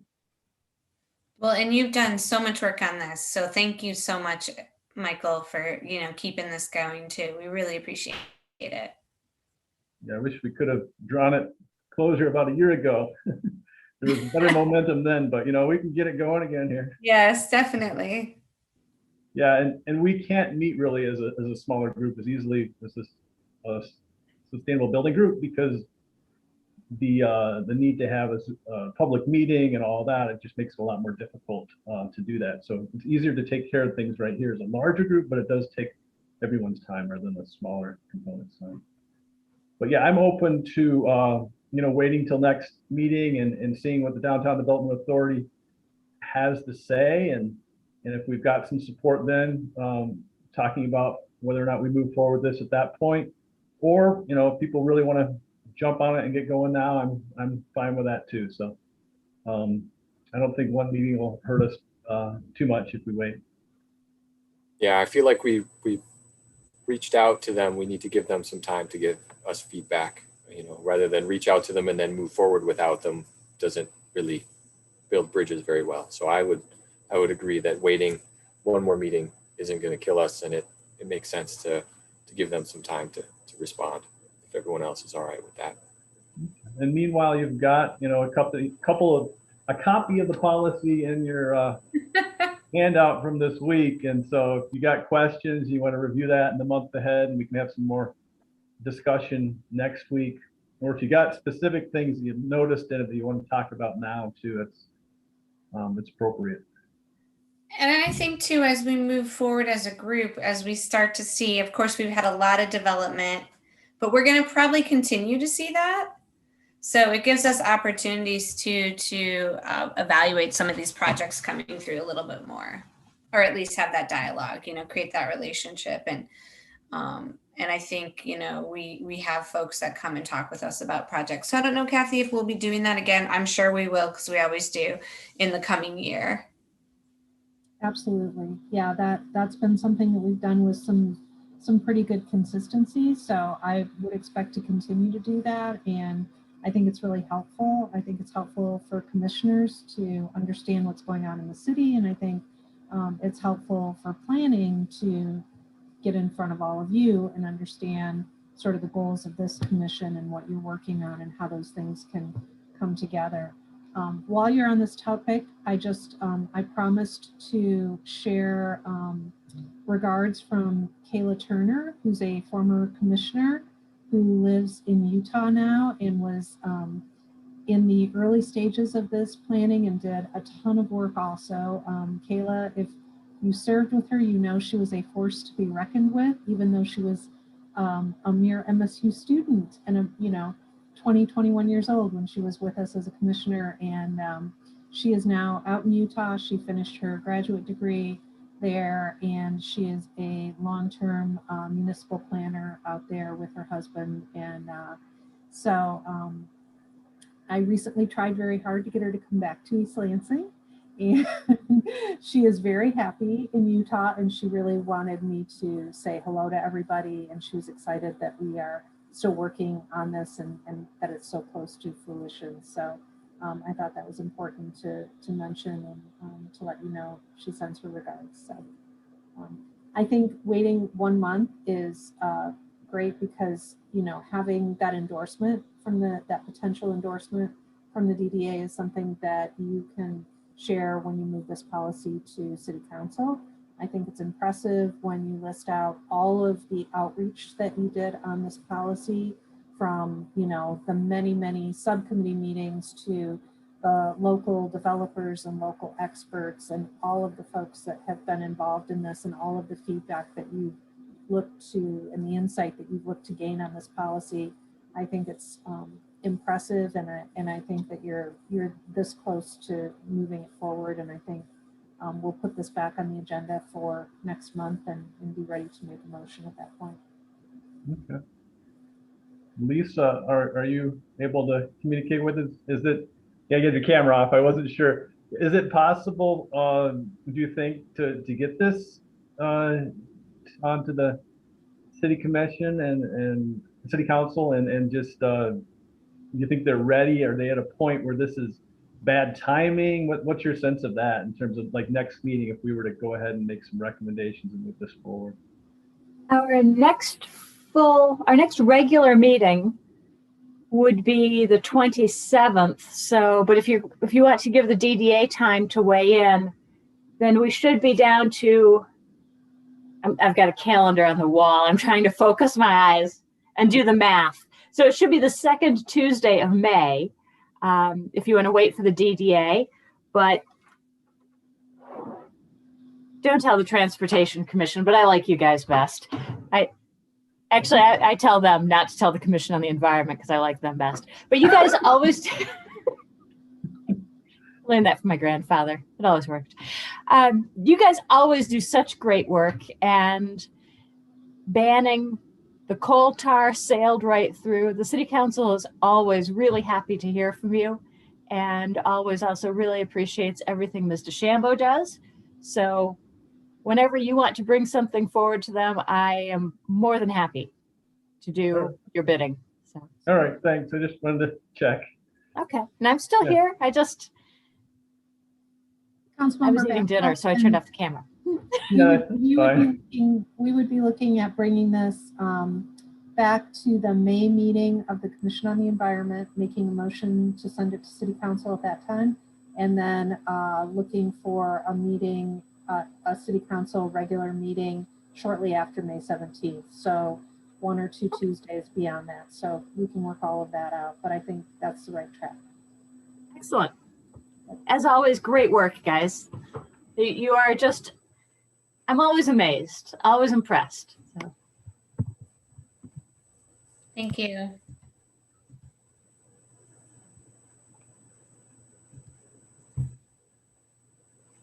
All right, so it sounds like we are tabling that one to wait for some feedback from the downtown development folks. Okay, sounds good. Are we ready to move on to staff report? I think, since we have no motions. Yes, Cheryl. So just to clarify for Cindy, I talked to Kieran. The funding that is coming for all of this recycling thing, in 2018, this all started. In 2018, the company Wayfair lost a lawsuit saying that they had to provide sales taxes to the states that they were selling into. So consequently, there was never that stream of money. So we are not stealing from that stream anywhere. It didn't come out of education. The majority of this internet tax money does have an education component to it and a recycling component to it. If the education component falls below a certain level, which I don't know exactly what that is, then it would prevail over the recycling part. But to date, they have not come anywhere near that problem. Great. Thank you. Thank you, Cheryl. Good deal. Thank you for the clarification. All right, staff report. Anyone have any questions for Kathy? Always an impressive list.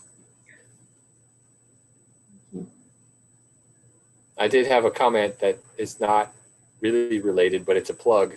So I see that she attended an Eagle webinar on spotted lanternfly. This is a plug because my coworker who I do lots of field work is doing the webinar tomorrow morning. So if you haven't signed up for the Not My Species webinar series, my colleague Bill Kuiper will be presenting on a lot of the work that I do. So if you want to learn more, tune in.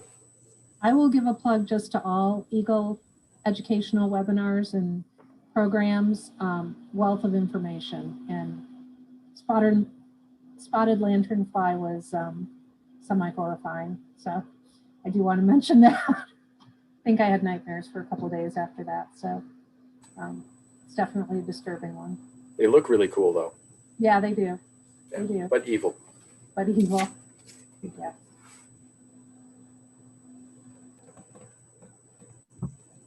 Kathy, I was just going to ask about that electronics recycling grant. Did that look like something positive that could be helpful for the community? So we're still looking at that. So the grant is primarily for rural communities, but they do say in there that they will accept applications from non-rural communities, because I think that they're not sure that they can really expend those funds completely in rural areas. We've had a couple of electronics recycling partners that we've worked with at Recycle East Lansing over the years. So we've had a couple of good, what we considered good players, you know, who were certified and who we received all of the, you know, documents from afterwards, and we felt good working with. And so if it's a situation where we could possibly partner with one of them and create something that is sustainable. So if you look at the grant, you have to agree to sustain whatever program you put in place for at least 2 years. So, you know, we're just trying to figure out in terms of financially, is this something that, even though it's a grant, we're going to have to commit some city dollars to this kind of recycling. Is it sustainable? Is it practical? I think that we can answer the question as to whether there's need, because we haven't had Recycle East Lansing now for 2 years. And while there are some events regionally, there always seems to just be so much need in terms of recycling electronics in the area, especially with the volume that we tend to receive at Recycle East Lansing. So we're looking at it very carefully. You know, I've also talked with Vice Chair Schmidt about it. It's something that she has strong background in and understands the concern sometimes that you have with entering into different kinds of recycling. As a municipality, you want to make sure you're doing it the right way, and so that's something that we want to really explore before we actually submit an application. So those are all the things that we're currently looking at and thinking about with it. Thanks. Yeah, it seemed like in that in Jessica's survey there was some interest in having that, even though we did provide or give people access to it. I remember seeing some interest. And the fact that we do provide a lot of service to people outside of East Lansing, I think we are serving a rural community, being that our center's in the northern fringe and there's a lot of people that drive in and utilize them. Maybe use some of that data to help. Well, and I think I can make that argument within the grant itself, because we are in a portion of Clinton County, and Clinton County actually asks us to report out our drop-off site recycling volumes and information, because they consider it part of Clinton County and they put it in their year-end report. So I think that there's a point that can be made there for sure. Thanks, Michael.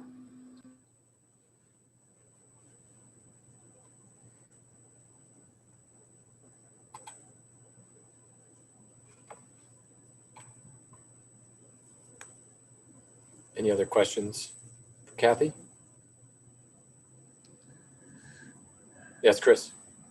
I apologize if this was discussed at all during the last meeting, since I wasn't there, but I was wondering if there was any discussion or consideration in relation to organics and food waste and utilizing the city's water resource recovery facility in optimizing the methane anaerobic digester, utilizing that as a part of organics in optimizing electrical generation there. So, so I'm thinking that you may have missed Commissioner Crawford's presentation then, that had some interest on her survey for organics and information about that. We've also had at this point a couple of very general regional meetings with regional players in the area, with City of Lansing, MSU.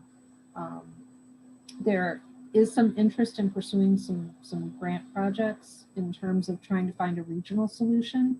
And as far as the anaerobic digester, which is still being built at the WRF, but the option for that, I think it has great potential, but I can't weigh in on it exactly, you know, whether that's something that we can use in addition to the way it's planned to be used. But I would hope that that would offer some opportunity or some potential.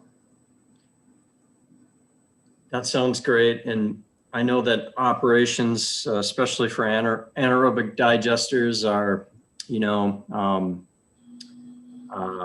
I don't want to say tricky, because there's definitely science to it, but, you know, you don't want to change things a lot. You want to kind of steady stream and keep operations real kind of steady. But I do know that, you know, that's definitely, like you say, that's an opportunity for optimizing electrical generation, if so chosen to do that. And it sounds like the city may be considering that anyway. So I just wonder if maybe that might be a future opportunity for like a pilot project or something like that. Yeah, I think it would be a great, exciting opportunity for sure.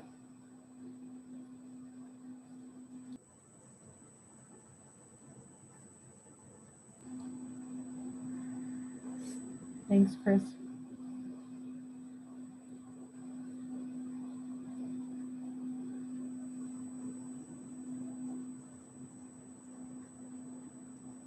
All right, I'm not hearing any other questions. So I'm thinking we can move to commissioner announcements if anyone has any.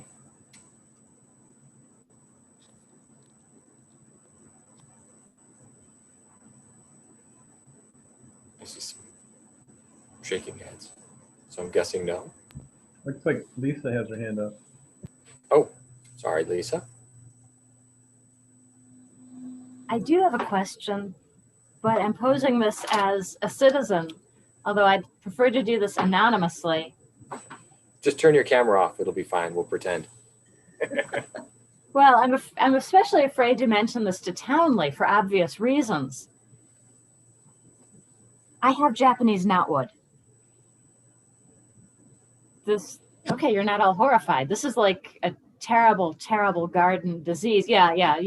So it's in one small spot, and my neighbor next door and I are trying to pretend it's not, but I'm about to take a hatchet to it. The good news is there's so much clay in my backyard, it can't really grow. I never thought I'd say this, right? But thank God for the clay. But I'm thinking if I have Japanese knotwood, it's probably elsewhere in the community. It's not quite a communicable disease, but you know, we love our lawns. And I wonder if that's something that the Commission on the Environment might be interested in taking up at some point. Just helping people identify it and what to do. Yeah, that's actually, I would recommend that you reach out to the Cooperative Invasive Species Management Area. There's one for mid-Michigan, and they're called SISMAs. Different SISMAs will go out and do work on some invasive species. Jessica was in the West Michigan SISMA, and they do quite a bit of knotweed treatment over there.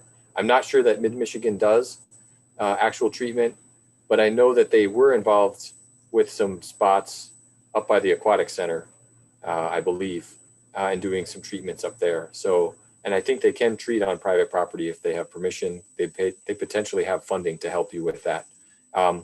Be very careful. Small pieces of that plant will grow into whole new pieces, and you can't really even burn it and have it be fully dead. It's a volcanic plant, so it gets covered in lava and then comes back and grows through the cracks of it. So it's really not a good one. My dad has it in his yard, and it's been many years that he's been having it treated by the West Michigan SISMA, and it's still there, very reduced, but it's still there. Fortunately, it's small, but it's intertangled with a shrub that died for other reasons. And Can't hear you.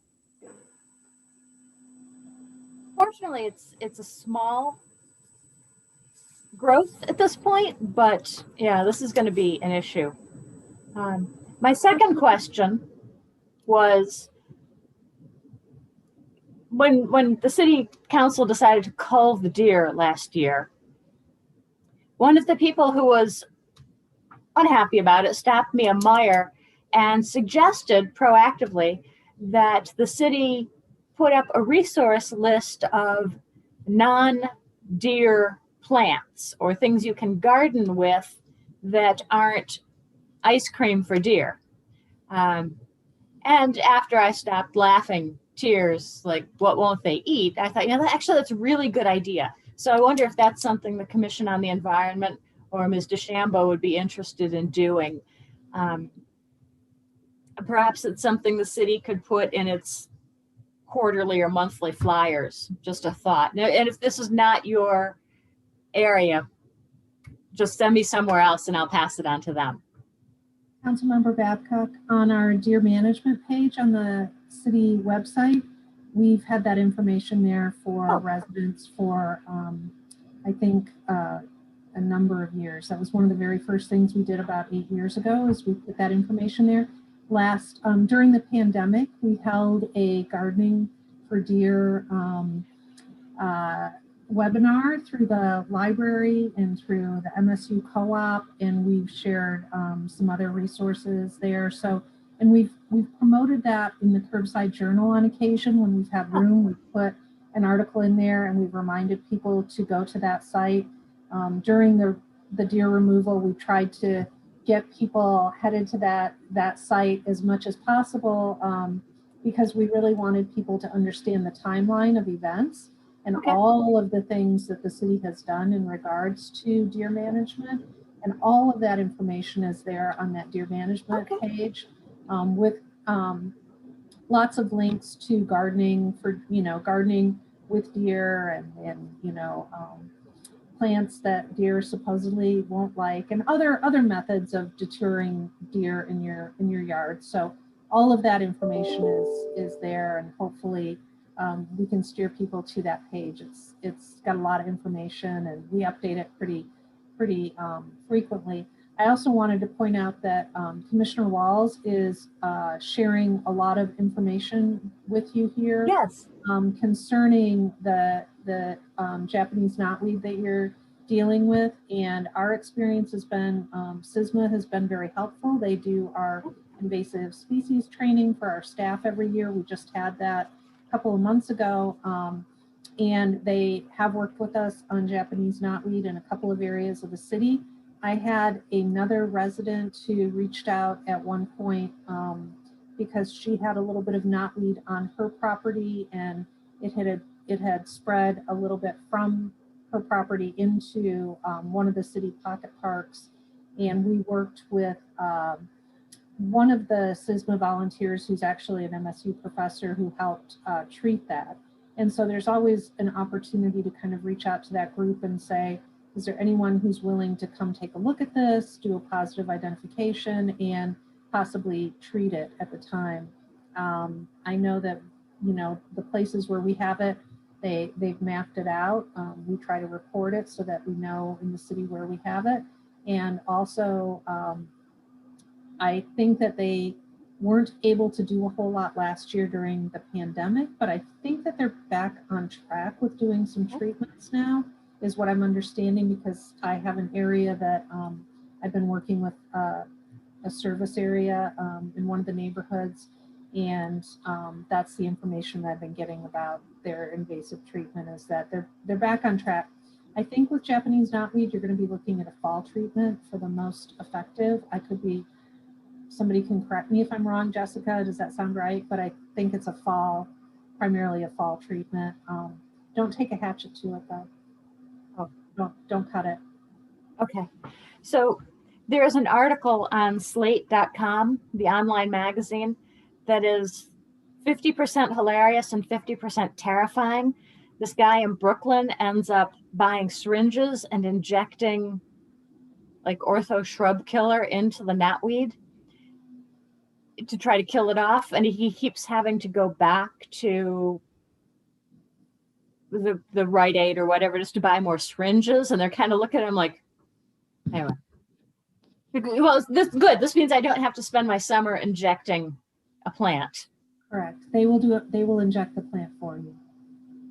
I can only say this in this room and get not only understanding, but really excellent scientific advice. So thank you so much.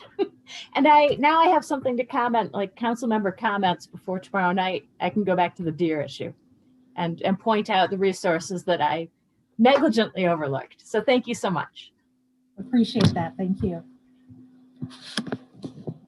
I was just going to say to the deer resistant point too, I put a link in there.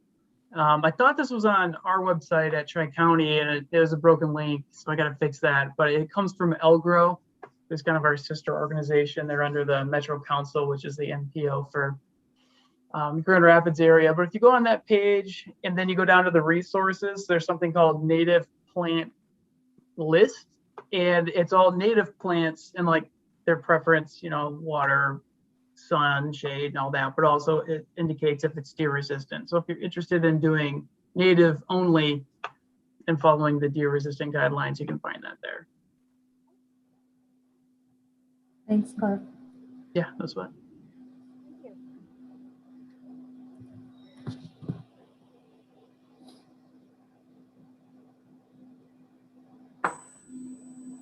Any other announcements?